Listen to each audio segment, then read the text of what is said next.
స్తోత్రం. హల్లెలూయా.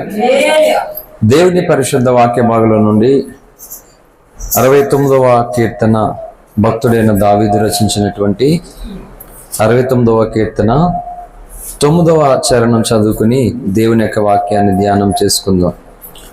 నీ ఇంటిని గూర్చిన ఆసక్తి నన్ను భక్షించి ఉన్నది, నిన్ను నిందించిన వారి నిందలు నా మీద పడి ఉన్నవి. ఈ పరిశుద్ధ వాక్య భాగం దేవుడు మన వెనుకడులో ఆశీర్వదించునుగాక. ఆమె చిన్న మాట ప్రార్థన చేసుకుందాం.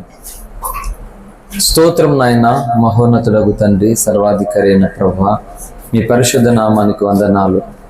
ఈ యొక్క రాత్రి సంపూర్ణ రాత్రి ప్రార్థనలో మమ్మల్ని జ్ఞాపకం చేసుకున్నందుకు వందనాలు. ఈ రాత్రి దేవా, ఈ ఆశతో ఈ స్థలానికి వచ్చిన ప్రతి బిడ్డను బట్టి మీకు స్తోత్రములు. చదవనటువంటి నీ వాక్కు ద్వారా ఇవన్నీ దాసుని తండ్రి మీ సిలువ చాటును మరుగుపరిచి మీ రక్తంలో నిలిచిన దోషములన్నిటినీ కడిగి మీ అగ్ని చేత కాల్చివేసి నీ ఆత్మచేత అభిషేకించి నీ ప్రజలందరికీ దేవా నీ కృప కలుగునట్లుగా, ఇగో సార్వత్రిక క్రీస్తు సంఘమునకు క్షేమాభివృద్ధి కలుగునట్లుగా ప్రత్యక్షంగాను పరోక్షంగాను ఆయా లైవ్ ద్వారా కూడా తండ్రి ఆయా స్థలాల్లో నుండి నీ వాక్యం వినిచిన బిడ్డలను కూడా దర్శించి ఈ రాత్రి దేవా మా అందరితోనూ మాట్లాడి ప్రతి అపవాది కార్యములు రాయపరిచి మీ నామానికి మహిమ తెచ్చుకోమని యేసయ్య నామమున ప్రార్థిస్తున్నాము తండ్రి. ఆమేన్, ఆమేన్. హల్లెలూయా. దేవుని పరిశుద్ధ నామానికి మహిమ కలుగునుగాక. ఈ సంపూర్ణ రాత్రి ప్రార్థనకు వచ్చేసినటువంటి మీ అందరికీ లైవ్ ద్వారా దేవుని యొక్క వాక్యం వినిచినటువంటి ప్రజలకి ప్రభు నామములో హృదయపూర్వకమైనటువంటి వందనాలు తెలియజేస్తున్నాను. నేను రాసినటువంటి పాటలో ఒక పాట పాడుకొని ముందుకు సాగుదాం. హల్లెలూయా.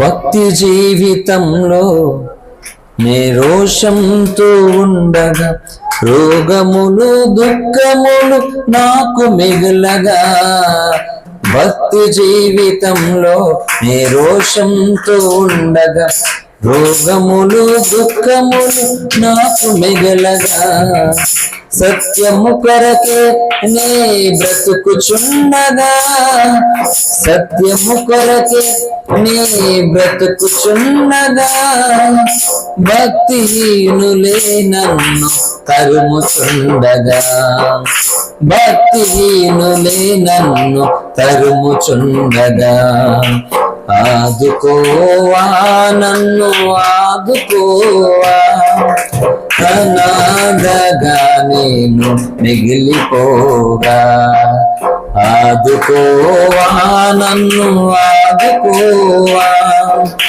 ఒంటరిని నేను మిగిలిపోగా, ఈ లోకయాత్రలో బలహీనుడనవ్వగా అందరూ నన్ను చూసి ఏడిపించగా, ఈ లోకయాత్రలో బలహీనుడనవ్వగా అందరూ నన్ను చూసి ఏడిపించగా, కన్నీరే నాకు అన్నపానమవ్వగా, కన్నీరే నాకు అన్నపానమవ్వగా, ఒంటరితనమే నాకు స్నేహమవ్వగా, ఒంటరితనమే నాకు స్నేహమవ్వగా, ఆదుకోవా నన్ను ఆదుకోవా, అనాథగా నేను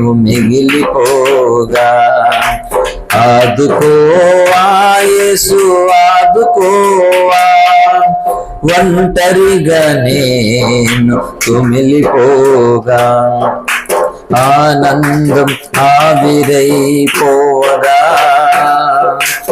ఆవేదనాధికంబుగా మారగా, ఆనందం ఆవిరైపోవగా, ఆవేదనాధికంబుగా మారగా, ఆరోగ్యం నాకు దూరమవ్వగా, అందరికీ నేనే చూడనవ్వగా, ఆరోగ్యం నాకు దూరమవ్వగా, అందరికీ నేనే చూడనవ్వగా, ఆదుకోవా నన్ను ఆదుకోవా, అనాథగా నేను మిగిలిపోగా. ఆదుకోవా నన్ను ఆదుకోవా, ఒంటరి నేను మిగిలిపోగా. ఆదుకోవా యేసు ఆదుకోవా, అనాథగా నేను మిగిలిపోగా. ఆదుకోవా యేసు ఆదుకోవా, ఒంటరిగా నేను కుమిలిపోగా. ఆదుకోవా నన్ను ఆదుకోవా, అనాథగా నేను మిగిలిపోగా. హల్లెలూయా. మంచిది. చదవబడినటువంటి లేఖన భాగంలో భక్తుడైనటువంటి దావీదు దేవుని పట్ల, దేవుడి భూమి మీద జరిగిస్తున్నటువంటి తన కార్యము పట్ల ఎంత ప్రేమ కలిగిన వాడిగా, ఎంత ఆసక్తి కలిగిన వాడిగా ఉన్నాడో దాన్ని వ్యక్తపరుచుకుంటున్నాడు. హల్లెలూయా. అన్యజనుల ఎదుట మనం ఉన్నప్పుడు ఏంటి, దేవుడు నమ్ముకోకపోతే నరకానికి వెళ్ళిపోతావు, నమ్ముకుంటే స్వర్గానికి వెళ్ళిపోతావు కాదు. ఇంపార్టెంట్ ఏంటంటే దేవుడు ఎంత గొప్పవాడో నీ బ్రతుకులో చూపించాలి. ఈరోజు అదే జరుగుతుంది. క్రైస్తవులు తమ జీవితంలో నమ్మిన దేవుని గొప్పతనాన్ని తన జీవితంలో చూపించట్లేదు. ఏమీ మారలా. కానీ నువ్వు నమ్ముకోకపోతే నరకానికి వెళ్ళిపోతావు అంటే వాళ్ళు ఏం మారుతారు? నమ్ముకున్న నీలో మార్పు లేనప్పుడు నువ్వు చెప్పేస్తే వాళ్ళు ఎందుకంటారు? అవును, నేను చూస్తేనే అర్థమైందని, నమ్ముకోవాలో లేదని అని అంటారు. అందుకని ఈ సమాజం ఎదుట దేవుడు ఎంత గొప్పవాడది నీ బ్రతుకులో చూపించాలి. దేవుడు అదే కోరుకుంటున్నాడు. హల్లెలూయా. దేవుని గొప్పతనాన్ని మన బ్రతుకులో రోషముతో, భారముతో, ప్రేమతో, నిజాయితీతో, పౌరుషంతో, పట్టుదలతో ఇన్ని రకాలుగా చూపించాలి. హల్లెలూయా. సో దావీదు తన జీవితంలో దేవుని పట్ల తనకున్నటువంటి ప్రేమను వ్యక్తపరుస్తూ, నీ ఇంటిని గూర్చిన ఆసక్తి నన్ను భక్షించడం అంటే తినడం మాట. అంటే తను తినేస్తుందంట, ఆసక్తి తినేస్తుందంట. హల్లెలూయా. అంటే దేవుని ఇంటి నేను గూర్చినటువంటి పని. స్వర్గలోకంలో ఉన్నటువంటి దేవుడు ఈ భూలోకమును ఒక పని కొరకు ఏర్పాటు చేసుకున్నాడు. ఈ భూలోకంలో తన పని కొరకు నేను, నీవు అందరం అవసరమై ఉన్నాం ఆయనకి. కనుక ఇది దావీదు గ్రహించి ఏం చేస్తున్నాడంటే, దేవుడు ఎందుకొరకు ఏర్పాటు చేసుకున్నాడో ఆ ఇంటిని గూర్చి, ఆ పనిని గూర్చి ఆసక్తి కలిగిన వాడిగా ఉన్నాడండి. ఎంత ఆసక్తి కలిగిన వాడిగంటే తన్ను తాన్ని హరించిపోయేటట్లుగా, తన్ను తాన్ని నష్టపోయేటట్లుగా. అంటే నేనేమైనా పర్వాలే, కానీ దీనిని గూర్చినటువంటి ఆసక్తిని అయితే నేను విడవను, భారాన్ని విడవను, ఏమీ విడవను అని చెప్తున్నాడు. కనుక మనకి ఇలాంటి ఆల్నైట్ ప్రార్థనలు, రెగ్యులర్గా సహవాస ప్రార్థనలు ఎందుకు అవసరమో మనం గుర్తించాలి. ఏంటి, మామూలుగా టైంపాస్ కొరకు ఖాళీగా ఉండి ప్రార్థనలు చేసుకోవడం కొరకు కాదు మనం చేస్తున్న భక్తి. మొన్న ప్రగటిపల్లిలో పట్టిసీమ అవతల, పోలవరం అవతల ఒక ఊర్లో చెప్పాను, క్రైస్తవులు ఎందుకు కూడుకోవాలి అని. అంటే ప్రార్థనా స్థలాల్లో మాటి మాటికి ప్రార్థనలు కూడుకుంటారు కదా, అలా ఎందుకు కూడుకోవాలో దాదాపు ఒక గంట సేపు మొన్న అక్కడ చెప్పాను. లైవ్లో కూడా ఉంది, నెట్లో చూడండి. హల్లెలూయా. కాబట్టి మనము దేవుణ్ణి ఆరాధించేది వ్యర్థమైపోకూడదు. కొంతమంది అంటారు, దేవుడిని నమ్ముకుని ఏమి సాధించావు, ఏం చేశాడు దేవుడు నీకు? మంచి ఆరోగ్యం ఇచ్చాడా, మంచి ఆస్తి ఇచ్చాడా, అంతస్తులు ఇచ్చాడా అని. నిజంగా దేవుణ్ణి నమ్ముకోవడానికి ఈ లోకంలో ఆస్తి అంతస్తు సంపాదించుకోవడానికి కాదు. దేవుణ్ణి నమ్ముకుంటే ఇక్కడ ఏదో వస్తుందని కాదు. ఖచ్చితంగా దేవుణ్ణి నమ్మితే నిత్య జీవం ఖచ్చితంగా వస్తుంది అన్నమాట. అమ్మ పిల్లల్ని తీయమ్మా. హల్లెలూయా. కాబట్టి భక్తుడిలో ఉన్నటువంటి ఆ భారము దేవుడు ఏం చేస్తున్నాడంటే, దేవుని సన్నిధికి వస్తున్నటువంటి తన ప్రజల్లో ఉండాలనుకుంటున్నాడు. హల్లెలూయా. అందుకే మన ఇతరులను చూస్తూ ఉన్నప్పుడు మనము భక్తి ఎలా చేయాలో, ఏ విధంగా చేయాలో దాన్ని మనం తెలుసుకోవాలి. ఇంకెంతకాలమైనా రక్షణ పొంది ఎన్ని సంవత్సరాలు అయిపోయినా మనకు మనలా ఉంటే అంటే దేవుడు శక్తి మనలో పని చేయట్లేదని అర్థం. ఇప్పుడు మనం మనలాగే ఉండిపోతే ఇంకెందుకు దేవుడు మనకు చెప్పండి.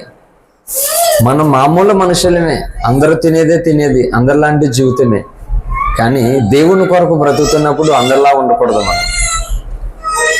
హల్లెలూయా. ఒక ప్రత్యేకంగా బ్రతకాలి. ప్రత్యేకంగా ఎవరు బ్రతుకుతారు, ఎలా బ్రతుకుతారు అంటే డబ్బు ఉంటేనో, గొప్ప ఆరోగ్యం ఉంటేనో, ఏదో జ్ఞానం ఉంటేనే కాదు ప్రత్యేకంగా బ్రతకడం. గుండెల నిండా దేవుని పట్ల ఒక ప్రేమ, అపారమైన ప్రేమ ఉంటే నువ్వు ఒక ప్రత్యేకంగా ఉంటావు చుట్టూ ఉన్న జనాలతోటి. అది లేనప్పుడు అన్ని గుంపుల్లో కలిసిపోతాం.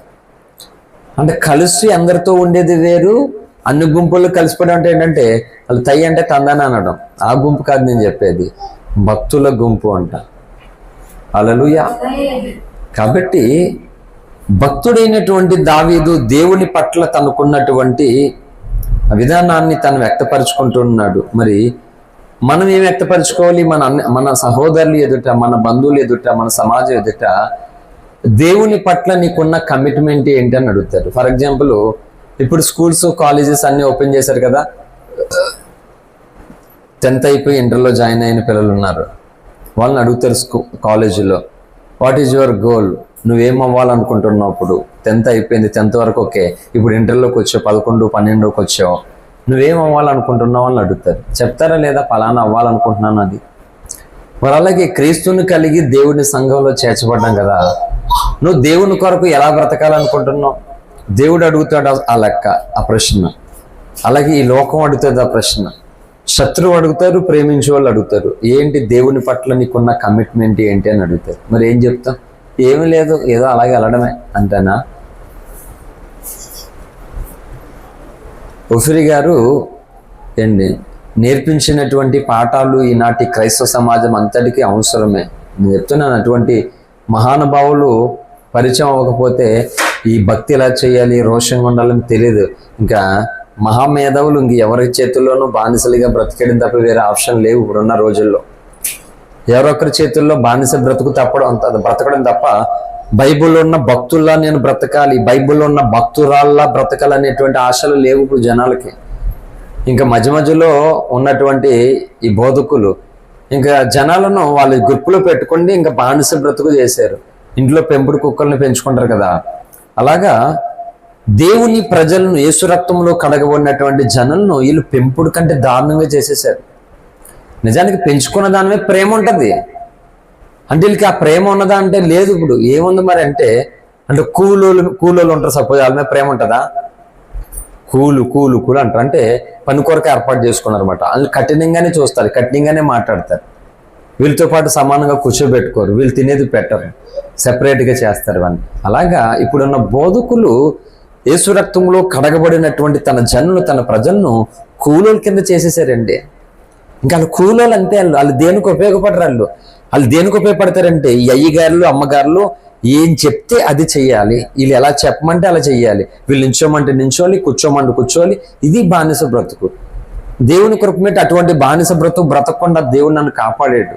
లేకపోతే నా బ్రతుకు బానిస బ్రతుకు అయిపోదును. ఈరోజు చాలా మంది బ్రతుకులు అలాగే ఉన్నాయి, బానిస బ్రతుకులు అవుతున్నారు.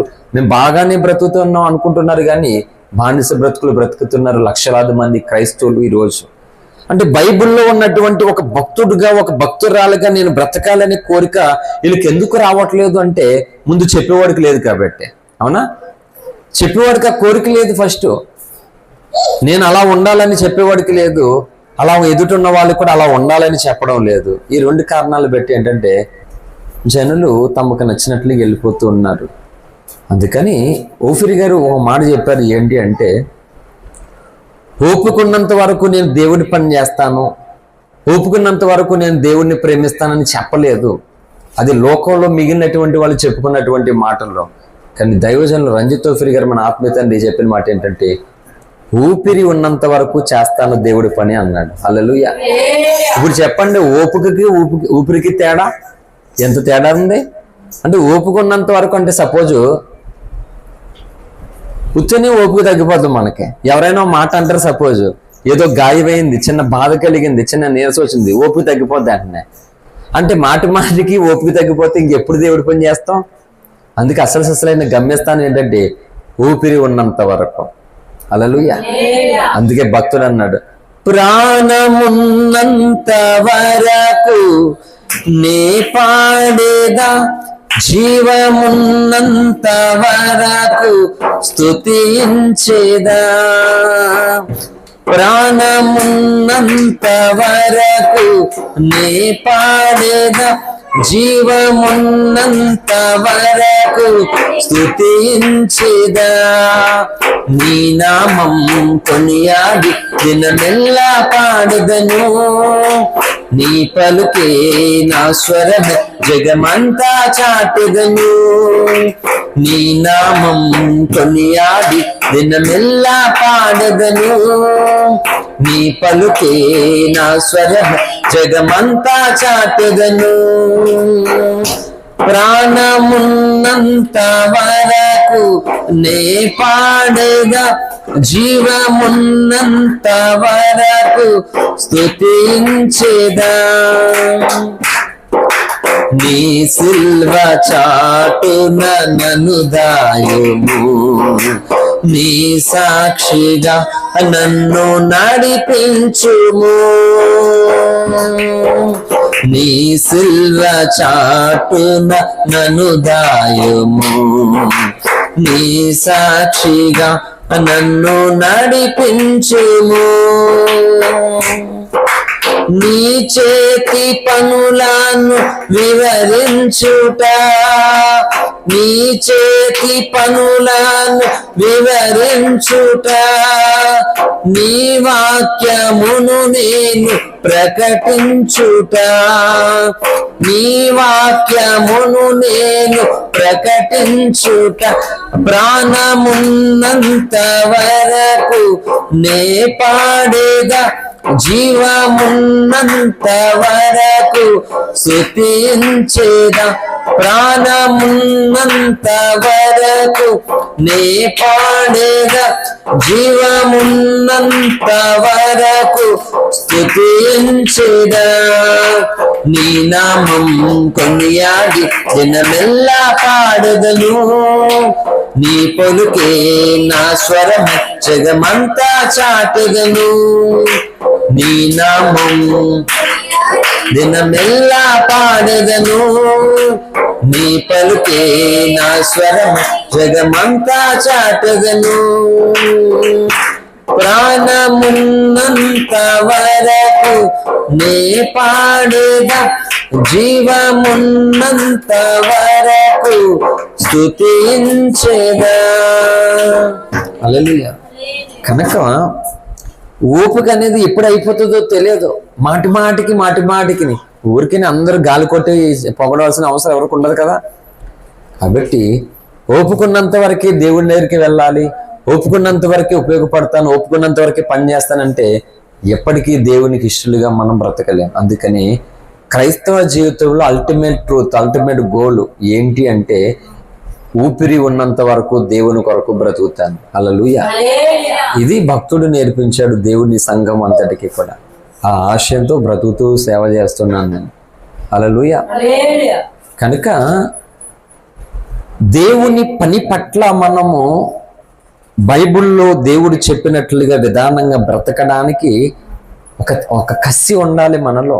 వ్యక్తిగత ప్రార్థనలో ఏదో చేసుకుంటూ వెళ్ళిపోవడం కాదు, ప్రార్థనలో ఏంటి ఏడ్చుకుంటూ వెళ్ళిపోవడం, చేసుకుంటూ వెళ్ళిపోవడం కాదు. అలాంటి ప్రార్థనలు కాదు దేవుడికి కావాల్సింది.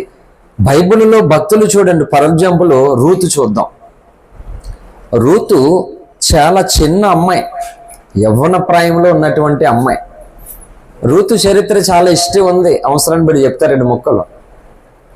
రూతు నయోమి కుమారుణ్ణి మహలోనుకెలియ నిద్ర అన్నదమ్ములలో పెద్దవాడిని ఇష్టపడి వివాహం చేసుకున్నది.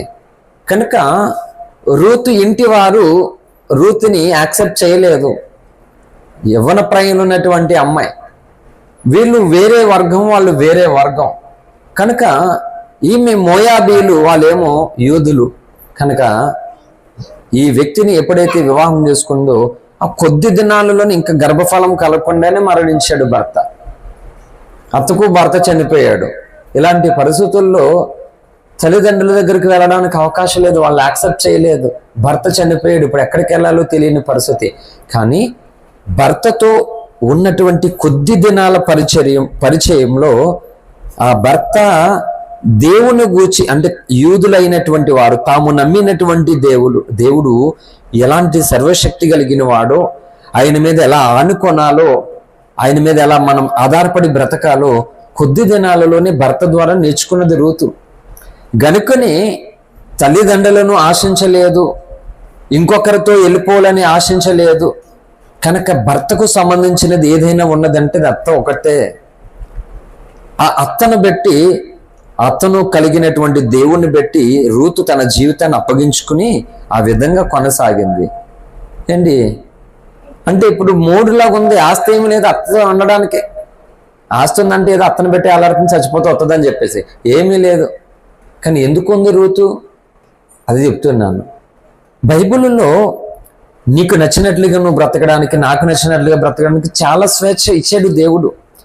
ఎవరికి నచ్చినట్లుగా వాళ్ళు బ్రతకడానికి స్వేచ్ఛ ఇచ్చాడు. కానీ బైబిల్ ఏం చెప్పిందంటే, ఇగో నీకు నచ్చినట్లుగా నీ కన్ను చూసిన దాన్ని, నీ మనసు కోరుకున్న దాన్ని నువ్వు దక్కించుకోవాలని, దాని కొరకు బ్రతకాలంటే ఇగో దాని ఫలితము చివరి ఇలా ఉంటది, దాని నాశనం, దాని అంతము నాశనం అని చెప్పింది. లేదా దేవుని మాట చొప్పుని నువ్వు భయభక్తులు కలిగి జాగ్రత్తగా నువ్వు జీవిస్తే, నీ కంటిని, నీ మనసుని, ఆలోచన కాపాడుకుంటే ఫలితము నీకు నిత్య జీవము, ఘనత, బహుమానం వస్తుందని చెప్పింది. అందుకని బలవంత పెట్టలేదు దేవుడు, ప్రతిదీ స్వేచ్ఛ ఇచ్చాడు. కనుక రూతుకి కూడా స్వేచ్ఛ ఉంది. అత్తగారు చెప్పింది, ఓర్పాను రూతుని తీసుకుని వచ్చి, అమ్మాయి మీరు ఇంకా చిన్నపిల్లలు, మీకు ఇంకా చాలా వయసు ఉంది కాబట్టి మీరు ఇళ్ళకి పోయి నచ్చిన వ్యక్తులు పెళ్లి చేసుకుని ఉండండి అని చెప్పింది. చాలా స్వేచ్ఛ వచ్చింది, వెళ్ళిపోవచ్చు. ఆ స్వేచ్ఛను పెట్టి అత్త వెళ్ళిపోయి, కోళ్ళు పెద్ద ఆమె, చిన్న ఆమె వెళ్ళిపోయింది, ఓర్ప వెళ్ళిపోయింది. మళ్ళీ ఆమె అడ్రస్ లేదు. ఇక రూతు కూడా వెళ్ళిపోవచ్చు అలాగా, కానీ వెళ్ళలే. అది చెప్తున్నాను, దేవుని పట్ల ఒక స్పష్టతమైనటువంటి దర్శనము, భారము, బాధ్యత, ఒక నిబద్ధత ఉంటే నీకు ఫ్రీడమ్గా వెళ్ళిపోయేటువంటి అవకాశాలు ఉన్నా సరే వెళ్ళవు. అవి ఉంటే ఆ బాధ్యతలు, ఆ కట్టుబాటులు అవన్నీ ఉంటాయి మాట. హల్లెలూయా. అంటే ఇన్ని ఉంటాయి. ఓఫిరి గారిని విడిచిపెట్టి వచ్చేస్తే బయటికి బోల్డ్ అవకాశాలని చెప్పారు మాకు. ఇప్పుడు ఒక మాట, దేవుడిని విడిచిపెట్టలేదు కదా, విడిచిపెడితే ఎవరిని విడిచిపెట్టాలి? ఓఫిరి గారిని విడిచిపెడతాం. దేవుడిని ఏం కాదు కదా విడిచిపెడితే అనే లాజిక్ బాగానే ఉంటుంది కదా వినడానికి. కానీ యేసును ఎలాగ మనం ప్రేమించాలో, భయంకరమైన పరిస్థితులు చుట్టుముట్టిన, ఒంటరి స్థితిలోకి వెళ్ళిపోయిన అప్పుడు కూడా దేవుని కొరకు ఎలా బ్రతకాలో, ఆ ఒంటరి స్థితుల్లోనూ కూడా దేవుని మీద ఎలా ఆధారపడి ఆయన శక్తిని పొందుకోవాలో, ఉగ్గుపాలులాగా నూరు పోసినటువంటి భక్తుల్ని విడిచిపెట్టి వెళ్ళిపోతే పుట్టబెత్తలు ఉంటాయా? దానికి లాజిక్లు ఏంటి? మేమేమైనా దేవుని వదిలేసి వెళ్ళిపోయామేంటి? లాజిక్లు. ఆ దేవుణ్ణి ఎలా పట్టుకోవాలో నేర్పించిన వ్యక్తిని ఎలా వదిలేస్తామండి? ఇంపాసిబుల్. కోట్ల కోసం, ఆస్తుల కోసం వదిలేసుకెళ్ళిపోతే అటువంటి భక్తుడు దొరుకుతాడా? చెప్పండి, దొరకడు మాట. హల్లెలూయా. వస్తువులు దొరికినంత ఈజీగా మంచి మనుషులు దొరకరు, అవునా కదా? అందుకనే దేవుడు అనుగ్రహించినటువంటి వ్యక్తులను ప్రాణము పోయినా పట్టుకోవాలి మాట, కాపాడుకోవాలి మాట. యేసు ప్రభువు వారు అంటారు యోహాను సువార్త 6వ అధ్యాయంలో, పేతురు గారిని ఒక మాట అంటాడు. హల్లెలూయా. చూడండి, రండి, యోహాను సువార్త 6వ అధ్యాయము.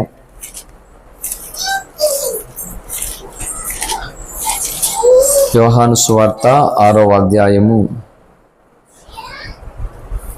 67వ వచనం చదవండి త్వరగా. మీరు కూడా వెళ్ళిపోవాలని ఉన్నారా అని 12 మందిని అడగగా, సీమోను పేతురు, ప్రభువా, ఎవని యొద్దకు వెళ్ళుదుము?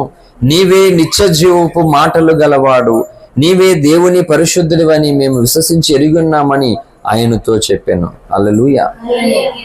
చాలా మంది వెళ్ళిపోయారు, మీరు కూడా వెళ్ళిపోతారేమో అని దేవుడు అడిగాడు. ప్రభువా, ఎవరి దగ్గరికి మేము వెళ్ళుదాం అంటున్నారు. కాబట్టి చాలా మంది ఏంటంటే సోషల్ మీడియాలో ఓఫిరి గారిని విడిచిపెట్టి వెళ్ళిపోతే వాళ్ళు దేవుని దగ్గర చేరరా, వాళ్ళు నరకానికి వెళ్ళిపోతారా అని ఓఫిరి గారే దేవుడు పెద్ద లాజిక్లు మాట్లాడుతున్నారు ఒక్కొక్కరు అన్నమాట. ఏంటి? మొన్న సోషల్ మీడియాలో ఒక పోస్ట్ చూశాను, ఇలా నన్ను చూడండి. ఒక స్కూల్లో పాఠాలు చెప్పే మాస్టర్ గారు ట్రాన్స్ఫర్ అయిపోయి వేరే చోటుకి వెళ్ళిపోతున్నాడు అనమాట. వెళ్ళిపోతుంటే స్కూల్లో ఉన్నటువంటి పిల్లలందరూ కూడా గుండెలు పగులేక ఎక్కెక్కడి వెళ్ళి ఏడుస్తున్నారు ఒక మాస్టర్ గారు వెళ్ళిపోతుంటే. ఇప్పుడు ఆయన వెళ్ళిపోతుంటే వీళ్ళకి ఎందుకు అంత ఏడుపు? పోయాడరా బాబు నా సెట్టేసేవాడు, బుర్ర తినేసేవాడు, యాక అమ్మ నాన్నకి లోబడాలి, బాగా చదువుకోవాలి, నీతిగా ఉండాలి, దొంగతనం చేయకూడదు, అబద్ధాలు చెప్పకూడదు అని మన బుర్రలు తినే మాస్టర్ వెళ్ళిపోతున్నాడు, సంతోషం అని అనుకోవాలి.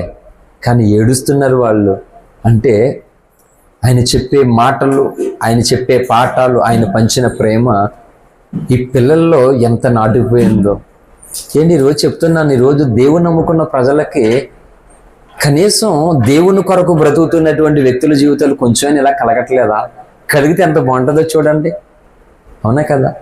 ఇప్పుడు మనుషులు అన్న తర్వాత కొన్ని ఇబ్బందులు, వివాదాలు, ఆటంకాలు రావా? తప్పు చెప్పు, వస్తాయి రావా? పిల్లి కొట్లాడుకుంటాయి, కోడి కొట్లాడుకుంటే ప్రతి జీవి కొట్టుకుంటుంది. అలాగే మనుషులైన మనకు కూడా కొన్నిసార్లు నా మనసు నీకు అర్థం అవ్వదు, నీ మనసు నాకు అర్థం అవ్వదు, దానికే తెగతెంపులు తెంచేసుకోవాలా? చెప్పండి అన్నమాట. అంటే ప్రతి దానికి పరిష్కారం తెంచేసుకోవడమేనా? చెప్పండి, తెంచుకోవడం కాదు కదా. నేను చెప్తున్నా, నా జీవితంలో ఏమీ లేదు సాధించింది, దేవుడు ఉన్నాడు మాట, అదొక్కటే ఉన్నది. కనుక దాన్ని నేను అంతా నేను ఉన్నంత వరకు పనిచేయాలని నా జీవితాన్ని అప్పగించుకున్నాను. హల్లెలూయా. నిజానికి అందరితో కలిసి ఉంటే ఏడిపోయినాక, కానీ అయినా ఎందుకు కలిసి ఉండేది? దేవునికి కలపాలని, దేవుని దగ్గర ఆ సంతోషాన్ని పొందుకోవాలని. ఒంటరి జీవితాన్ని, ఒంటరి ఫీలింగ్ ఉండకూడదు, ఆ తనం పోవాలి అని ఒక్కొక్కరిని మోటివేట్ చేసి రకరకాలు చేయడానికి ఇష్టపడతానమాట. సో బైబిల్ని అడ్డం పెట్టుకోండి, ఏదో సంపాదించుకోవాలి, ఏదో చేసుకోవాలి, దీని కొరకు కాదు. బైబిల్ దేవుడు చెప్పాడనమాట, మీరు నన్ను వెంబడిస్తే సో మిమ్మల్ని రకరకాలుగా నేను చేస్తాను, మీకు ఏం కావాలో అన్నీ చేస్తాను అన్నాడు. ఏమి తిందుమో, ఏమి త్రాగుదామో, ఏమి ధరించుకుందామో దాని కొరకు మీరు ఆలోచించొద్దు, దాని కొరకు చింతించొద్దు. మొదట నా రాజ్యాన్ని, నీతిని ఎతకండి, అప్పుడు అవన్నీ మీకు అనుగ్రహింపబడతాయని చెప్పాడు దేవుడు. హల్లెలూయా. ఇస్తానన్నాడు దేవుడు అన్నీని. మొదట మనం చేయవలసిన పని ఉన్నది, అది మనం చెయ్యాలట. అది చేస్తున్నప్పుడు తప్పక ఈ భూమి మీద మనకు అవసరమైనది ఒక్కొక్కటి ఆయా సమయానికి ఖచ్చితంగా ఒకటి దేవుడు ఇస్తాడనమాట. హల్లెలూయా. ఇక మానడు. అంటే మొట్టమొదటిగా మనం దేవుని పట్ల, దేవుని ప్రేమ పట్ల, దేవుడు మనకిచ్చిన రక్షణ పట్ల, ఆయన మనకు అనుగ్రహించిన ఆయన సంఘము పట్ల ఎంత నిష్ట కలిగి, ఎంత నియమము కలిగి, ఎంత బాధ్యత కలిగిన వారిగా ఉన్నామో ఇవి చూస్తాడు దేవుడు. అవి చూడాలన్నమాట. అవి చూడకుండా ఏదోలా బ్రతికేయడం కాదు దేవునికి కావాల్సింది మాట. కనుక ఈనాటి క్రైస్తవ సమాజం యొక్క పరిస్థితి ఎలా ఉన్నది అంటే, రక్షణ పొందారు, బైబిల్లో ఉన్నటువంటి వ్యక్తులలో నేను బ్రతకాలని కోరిక రావడం లేదు, అలా బ్రతకడానికి ఇష్టపడట్లేదు. మరి ఇప్పుడు ఎంత ప్రార్థన చేసుకుంటే ఉపయోగం ఏముంది? ఏనాడు కూడా అటువంటి ప్రార్థన చేయకపోతే ఉపయోగం ఏముంది? అందుకే చెప్తున్నా, నేను ఈరోజు చాలా మంది ఎవరో ఒకరి దగ్గర కీలు బొమ్మలాగా బానిసగా బ్రతుకుతున్నారు. కానీ బైబిల్లో ఒక భక్తుడిలాగా, ఒక భక్తురాలుగా నువ్వు బ్రతకాలనుకుంటే ఇంకొకరి చేతుల్లో బానిసగా ఉండగలుగుతావా? ఉండలేవు. ఎందుకంటే బైబిల్ ఎలా చెప్పిందో అలా ఉండడానికి ఇష్టపడతాం, అలా బ్రతకాలని ఆశపడతాం. అక్రమానికి, అన్యాయానికి చోటు ఇవ్వు, నీతిని న్యాయాన్ని ఎట్టి పరిస్థితుల్లోనూ విడవు. ఇలా బైబిల్లో బ్రతికిన భక్తులా ఉండాలంటే ఇలా జరుగుతుంది. బైబిల్ కాకుండా నాకు నచ్చినట్లుగా బ్రతకాలంటే లోక సంబంధంగా ఉంటుంది. హల్లెలూయా. కాబట్టి దావీదు దేవుని ప్రేమ పట్ల వ్యక్తపరుచుకుంటున్నాడు. చాలా మంది దేవుడు అంటే ఇష్టం అంటారు, కానీ ఆ దేవుడి కొరకు ఏమీ చేయరు. మరి అదే ఎట్లా ఇష్టం? అదా కావాల్సింది? కాదు. దేవుడు ఎంత ఇష్టమో, ఆయన నిన్ను ఎంత ప్రేమిస్తున్నాడో, నువ్వెంత ప్రేమిస్తున్నావో దాన్ని ఈ సమాజము చుట్టూ ఉన్నటువంటి మనుషులు చూసేలాగా చెయ్యాలి. అది చూపించాలి. కొంతమంది అది చూపించుకోవట్లే.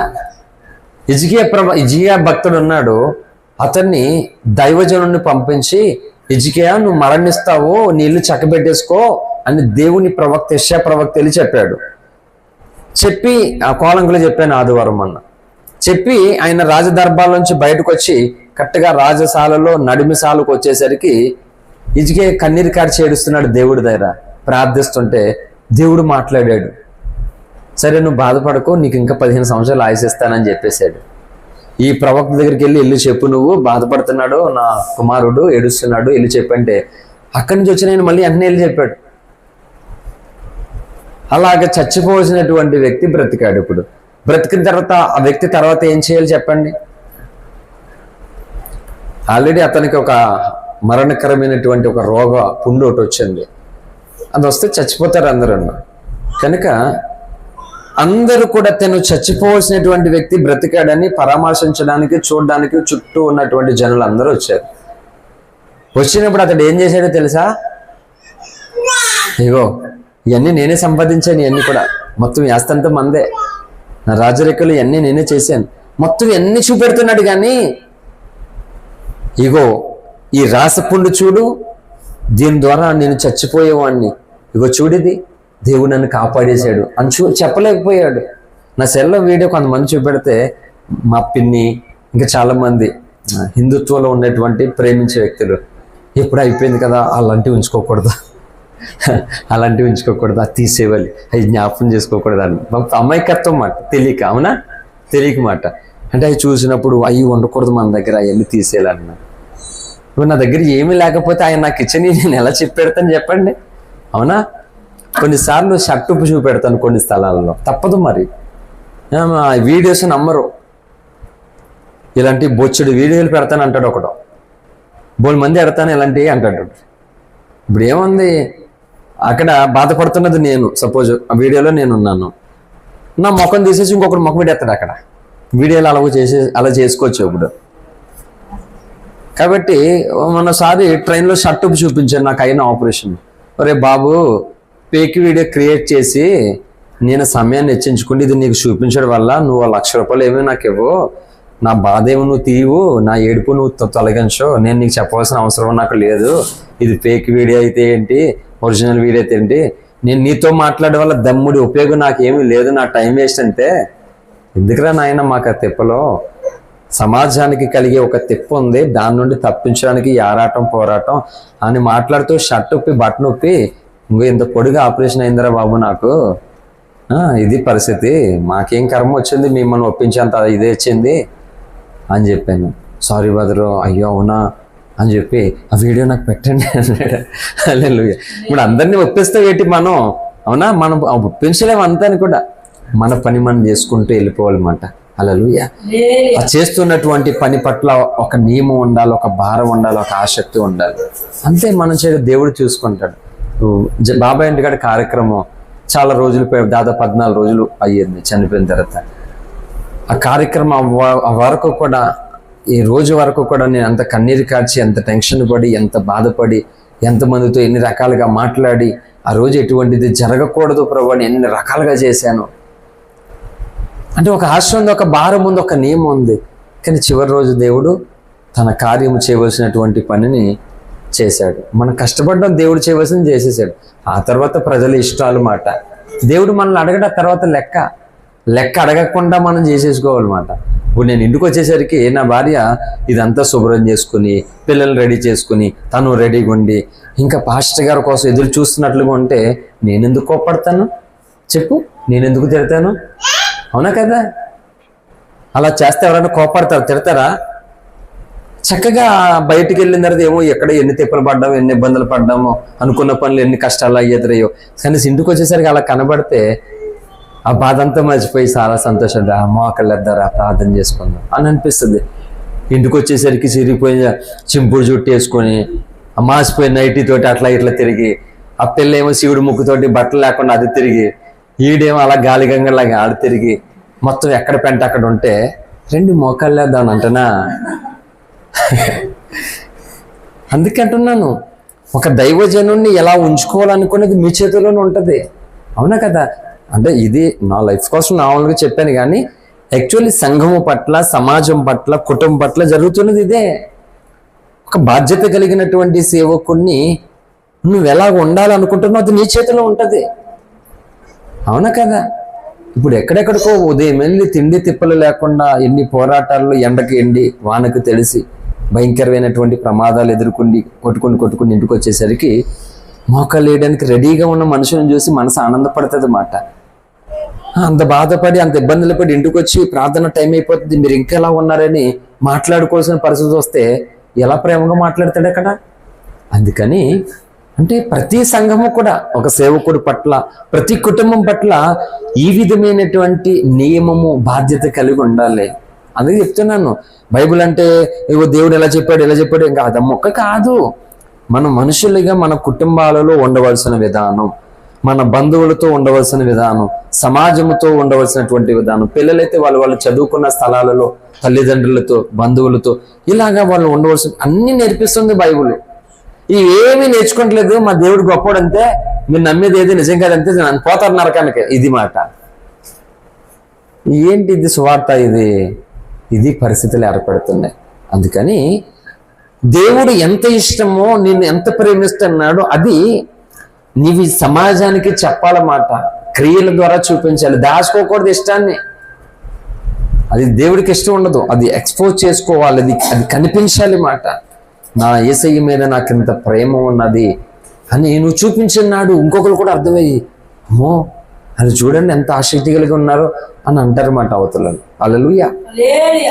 కనుక దావీదు భక్తుడికి దేవుడి మీద ఉన్నటువంటి అపారమైన ప్రేమతో ఏం చెప్తానంటే, దేవా నీ ఇంటిని గూర్చిన ఆసక్తి నన్ను భక్షించేస్తుంది. అంటే నేను ఒక పదార్థం తింటున్నాను ఇక్కడ, అది కొద్దిసేపటికి అయిపోతుంది. అలాగంటే తను తినేస్తుందంటే ఆసక్తి మాట దేవుని పని కొరకు. ఈరోజు దేవుని సంఘాలలో జనులు ఎలా ఉన్నారో ఆలోచన చేసుకోవాలి. అంటే బొత్తిగా ఆసక్తి లేని వారిగా ఉన్నారు. కొంతమంది అయితే ఆసక్తి కలిగిన వారు ఉన్నారట. బైబిల్ చెప్తుంది చూడండి, రోమా పత్రికలోనికి రండి. అపోస్తులైనటువంటి పౌలు గారు రోమీలకు రాస్తూ ఒక మాట చెప్పాడు. ఆయన రోమా పత్రిక 10వ అధ్యాయము 2వ వచనం, వారు దేవుని యందు ఆసక్తి గలవారని వారిని గూర్చి సాక్ష్యం ఇచ్చుచున్నారు. చదవమ్మా. అయినను వారి ఆసక్తి జ్ఞానానుసారమైనది కాదు. చూడండి ఇలాగ ఏం చెప్తుంది బైబిల్ అంట, వారు దేవుని యందు ఆసక్తి గలవారని వారిని గూర్చి సాక్ష్యం ఇచ్చుచున్నాను. భక్తుడు పౌలు అంటున్నాడు, కొందరిని చూసినప్పుడంట వీళ్ళు చాలా దేవుని పట్ల ఆసక్తి కలిగిన వారని చెప్పాడు.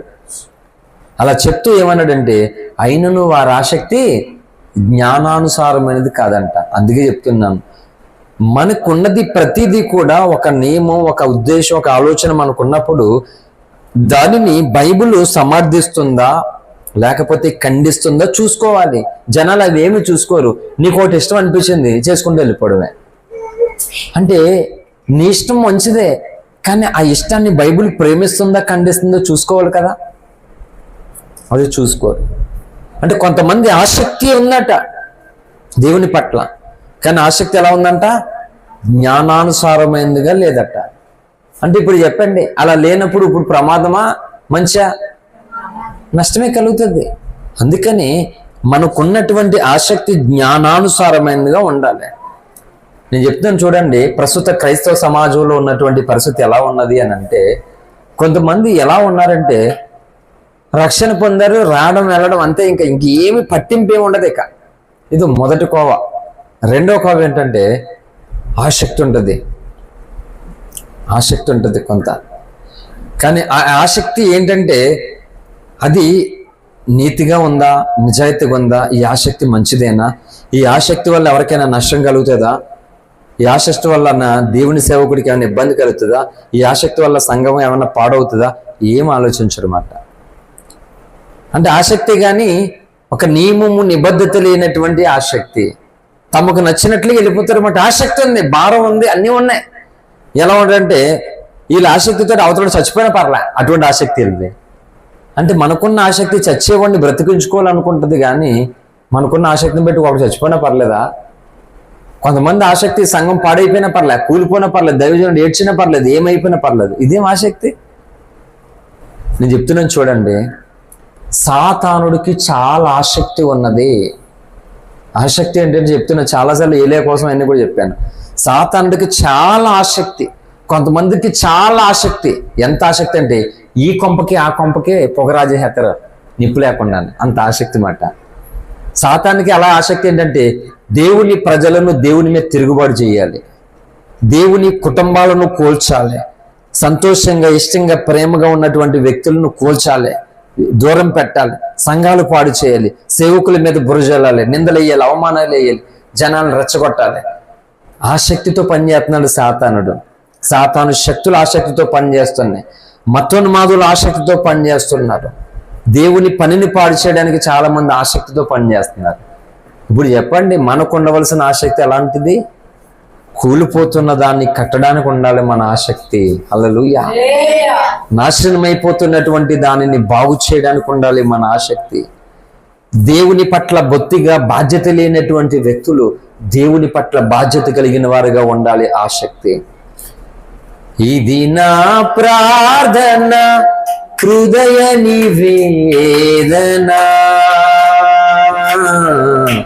నీ దాసుని యాచన, వెదుతుని విజ్ఞాపన. ఇది నా ప్రార్థన, హృదయ నివేదన, నీ దాసుని యాచన, వెదుతుని విజ్ఞాపన. నీ ప్రజలెల్లరూ నీ సత్యములో స్థిరపడునట్లు కృప చూపుమయా. నీ ప్రజలెల్లరూ నీ సత్యములో స్థిరపడునట్లు కృప చూపుమయా. సత్యము కాని ప్రతిబోధనుని, సత్యము కాని ప్రతిబోధనుని సంఘము నుండి తొలగించుమయ్యా. సంఘము నుండి తొలగించుమయా.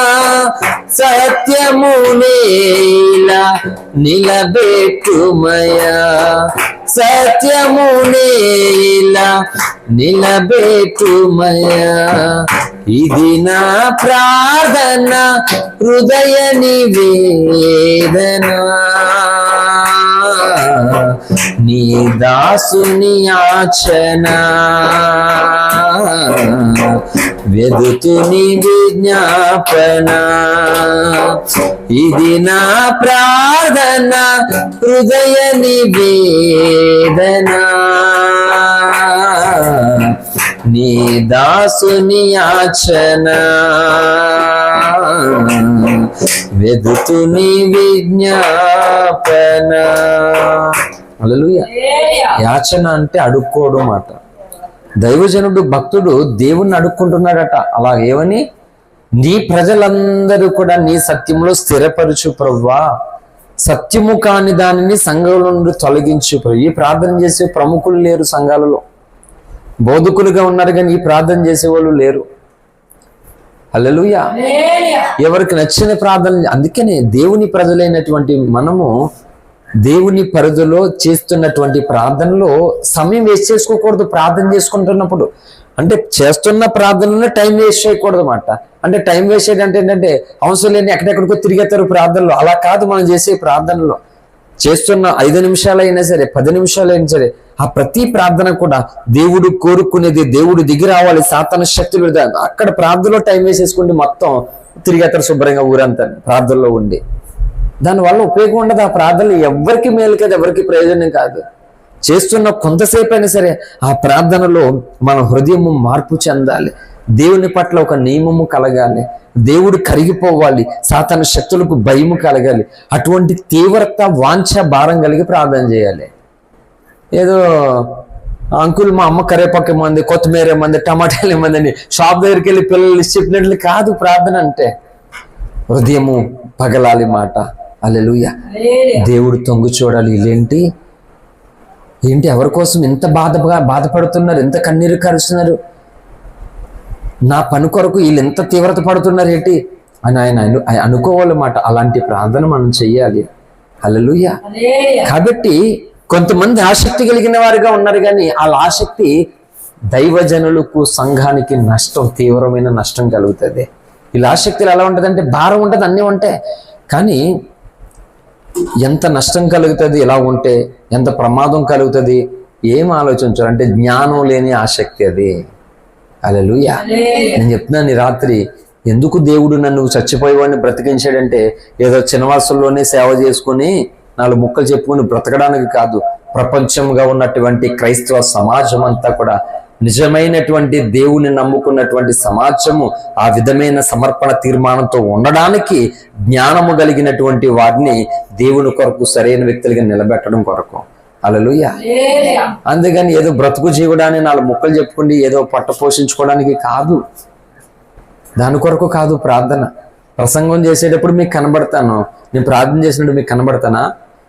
ఎలాంటి తీవ్రతో ప్రార్థన చేస్తానో, గుక్క పెట్టి చచ్చిపోతాను అక్కడ ప్రార్థనలో, అటువంటి తీవ్రతతో చేస్తాను నేను ప్రార్థన. ఇంకా కార్చడానికి కన్నీరు కూడా అయిపోతుంది అన్నమాట. ఇంకా సొమ్మసిల్లిపోయి కళ్ళు కనబడవు. ఇంకా ఆ యేసుని మోకాళ్ళ నుంచి నేను ఇంకా బయటికి రాలేను, ఇంకా అక్కడే చచ్చిపోతానేమో.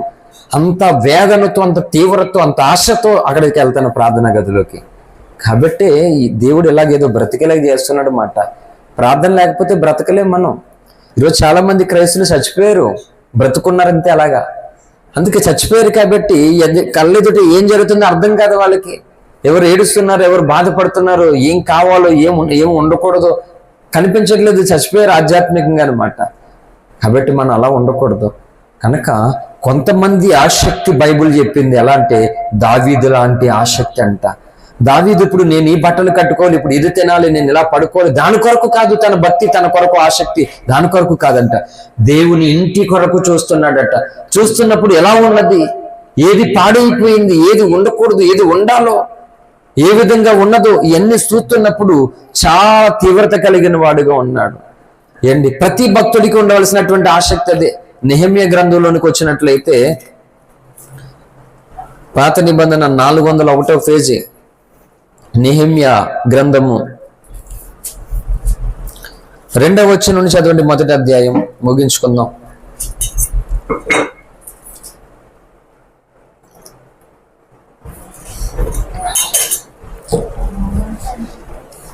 చదవండి. నెహెమ్యా గ్రంథం 1వ అధ్యాయం 2వ వచనం. నా సహోదరులలో హనానీయును ఒకడు యూదులలో కొందరును వచ్చిరి. చెరపట్టబడిన శేషులలో తప్పించుకున్న యూదులను గూర్చియు యెరూషలేమును గూర్చియు నేను వారిని అడగగా వారు చెరపట్టబడిన వారిలో శేషించిన వారు ఆ దేశంలో బహుగా శ్రమను నిందను పొందుచున్నారు. మరియు యెరూషలేము యొక్క ప్రాకారము పడద్రోయబడినది, దాని గుమ్మములను అగ్ని చేత కాల్చబడినవి నాతో చెప్పిరి. ఈ మాటలు వినినప్పుడు నేను కూర్చుండి ఏడ్చి కొన్ని దినములు దుఃఖముతో ఉపవాసము నుండి ఆకాశమందుని దేవుని యొక్క విజ్ఞాపన చేసి. చాలండి. నెహెమ్యా భక్తుడు రాజు దగ్గర గిన్నె అందించేవాడిగా ఉన్నాడు. అంటే రాజు భోజనం చేస్తే నీళ్లు త్రాగాలన్నా, భోజనం చేయాలన్నా, రాజు కడుపులోనికి ఏదైనా వెళ్ళాలన్నా ముందు ఈ భక్తుడు దాన్ని రుచి చూస్తాడు అన్నమాట. ఎందుకంటే ఏదైనా కలిపారా ఏమేనని వారు టేస్ట్ చేసి రాజుకి ఇస్తాడు. ఇది మంచి పోస్టే కదా, చెప్పండి. సాక్షాత్తు రాజు దగ్గరికి భోజనం ఇది తిని రాజా బాగానే ఉంది అని రాజుకి పెట్టాలి వాటి. అంటే ఇతడు తినకుండా రాజు తినడు, అంత మంచి పోస్ట్ చెప్తుంది. అటువంటి ఉన్నత స్థానంలో ఉన్నటువంటి భక్తుడు వాళ్ళ ఊర్లో వాళ్ళు వచ్చారు కొంతమంది సడన్గా. ఇప్పుడు మనం ఎక్కడో హైదరాబాద్లో ఎక్కడో ఉండేవాళ్ళు, ఊరు వాళ్ళు వచ్చేవారు. ఏంటి ఎలా ఉన్నారు మన వాళ్ళు, అలా మాట్లాడుకున్నారు కదా. అలాగా వచ్చినటువంటి వ్యక్తులను మన ప్రజలు ఎలా ఉన్నారు అని ఈయన అడిగితే ఎలా ఉన్నారు ఏం చెప్తాం.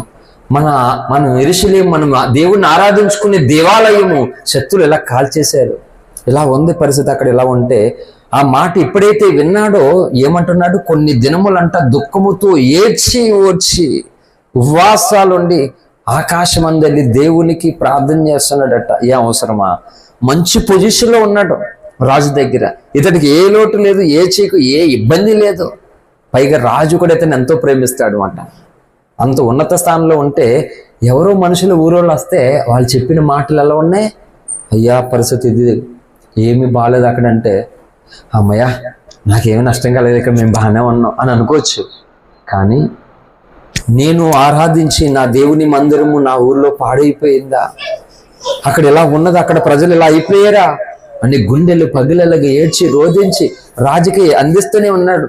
రాజు చూడండి ఎలాంటి రాజు అంటే, ఒకరోజు చూసి, ఏంటి నువ్వు నిన్న మొన్నలా ఉన్నట్టుగా లేవు, ఏదో విచారంతో నువ్వు ఉన్నట్లుగా నాకు కనబడుతున్నావు అని అడిగేశాడు రాజు. అవసరమైంది అడగడం. అందుకే చెప్తున్నాను, భక్తుల హృదయాలలో ఉన్నటువంటి ఆలోచనను ఎరిగిన వారిగా ఉండాలి. మనసు భక్తుల ఆలోచనను ఎరిగిన వారిగా మనం ఉండాలి. నాకున్న బాధ, నాకున్న విధానం ఏంటంటే, నా జీవితంలో నేను ఎంతో మందితో కలిసి దేవుని పని చేశాను. చాలా మందితో కలిసి, ఒక్కరిద్దరని కాదు, ఈ 2 రాష్ట్రాల్లో ఇంకా ఇతర స్థలాల్లో ఎంతో మందితో కలిసి, అంటే కూడా వెళ్ళి, అదే కాదు నేను అనేది, ఎక్కడెక్కడో ఉన్న వాళ్ళు దేవుని ఇలా చేయాలి, అలాగే అది కరెక్ట్గా ఇలా చేయాలని కూడా ఎక్కడి నుంచి చెప్తాను ఫోన్లో. ఎన్నో రకాలుగా జరుగుతాయి. కానీ అధిక శాతం నా మనసు ఏం కోరుకుంటుందో గుర్తించలేదు. నా బాధ అదే. ఇప్పుడు కూడా నా భార్యకు కూడా అంతే. ఏంటి, నాకు ఇది కావాలి అది కావాలని నేను కోరుకోను. నా మనసు దేవుని కొరకు ఏం కోరుకుంటుందో అది చేసుకుంటూ చాలా అని కోరుకుంటాను అన్నమాట. నేను చెప్పడానికి ఇష్టపడిన ఎక్కువ, అంటే అన్ని చెప్తూనే ఉండాలి జీవితం అంతా, అది కాదు. తన దగ్గర పని చేసేటువంటి ఒక పనివాడు విచారంతో ఉన్నాడనే సంగతి రాజు గుర్తించి అలా ఉండడానికి కారణం ఏంటంటే చెప్పాడు రాజుకి, ఇలాగే నువ్వు బాధపడకైతే నేనేం చేయాలి చెప్పు నీకంటే, అది మళ్ళా కట్టించాలి కాబట్టి నది దాటాలి, వాళ్ళందరికీ నువ్వు అవకాశం, ఆ మ్రాణులు, గ్రంథపు మ్రాణులు ఇవన్నీ కూడా నాకు కావాలి, అవి పనివారికి చెప్పండి, అవి మా ఊరు అట్టుకెళ్ళాలి. ఇంత పెద్ద కోరిక కోరాడు రాజుని, ఆ కోరిక అంతా తీర్చాడు. ఆసక్తి అంటే ఇది, పాడైపోయిన దాని కొరకు ప్రజల జీవితాలు పాడైపోతున్నప్పుడు ఆ పనిని బాగు చేయాలని, వాళ్ళ కన్నీరు తుడవాలని, అక్కడ దేవుడు ఆరాధింపబడాలని భక్తులు ఈ విధమైనటువంటి ఆసక్తిని వ్యక్తపరిచారు. కన్నీరు కార్చి ఉపవాసం ఉంది. కానీ ఈనాడు జనుల ఆసక్తి ఎలా ఉందంటే, వీళ్ళు అనుకున్నది జరగాలన్నమాట. దానికి భక్తుడు ఏమైపోయినా పర్లేదు, దైవజనుడు ఏమైనా పర్లేదు, బాధపడినా పర్లేదు, వీళ్ళ ఇష్టాలు నెరవేర్చే వాళ్ళు కావాలి. ఏంటి చెప్తున్నాను, నా జీవితంలో నాలాంటి ఒక వ్యక్తి దొరుకుతాడు తిరిగితే వీళ్ళకి ఎవరికైనా సరే, వీళ్ళు ఇంకొక జన్మ ఎత్తున దొరకరు. నేను చెప్తున్నాను, ఇది దేవుని సన్నిధిలో దేవుని ఎదుట నిలబడి మాట్లాడుతున్నాను. అంటే డబ్బు లేదు కాబట్టి నా మాటకి విలువ లేదు. నా వెనకాల పెద్ద ఆస్తి, పెద్ద ప్రాపర్టీ ఏదైనా ఉంటే నా మాటకి విలువ ఉంటుందా? అప్పుడు నా మాట నేను పట్టించుకోను. నేను ఏమీ లేకుండా నా నోట దేవుడు పెట్టాడు, ఈ మాట చాలా ఉన్నతమైనది, విలువైనది. రేపు పొద్దుట ఏదో డబ్బు వస్తే దాంతో మాట్లాడే మాట విలువ కాదు, ఇప్పుడు మాట్లాడే మాట విలువ నాకు. హల్లెలూయా. 1,000,000 మంది ఒక వ్యక్తికి ఉన్నా సరే జోసెఫ్ ఒక్కడో ఒక వంతు మాట. హల్లెలూయా. అంటే ఇప్పుడున్న జనులకు ఉన్న ఆసక్తిని బట్టి ఎవరు కావాలో ఎవరు వద్దో తెలుసది మాట జనాలకి. ఇప్పుడు అలా ఉన్నారు.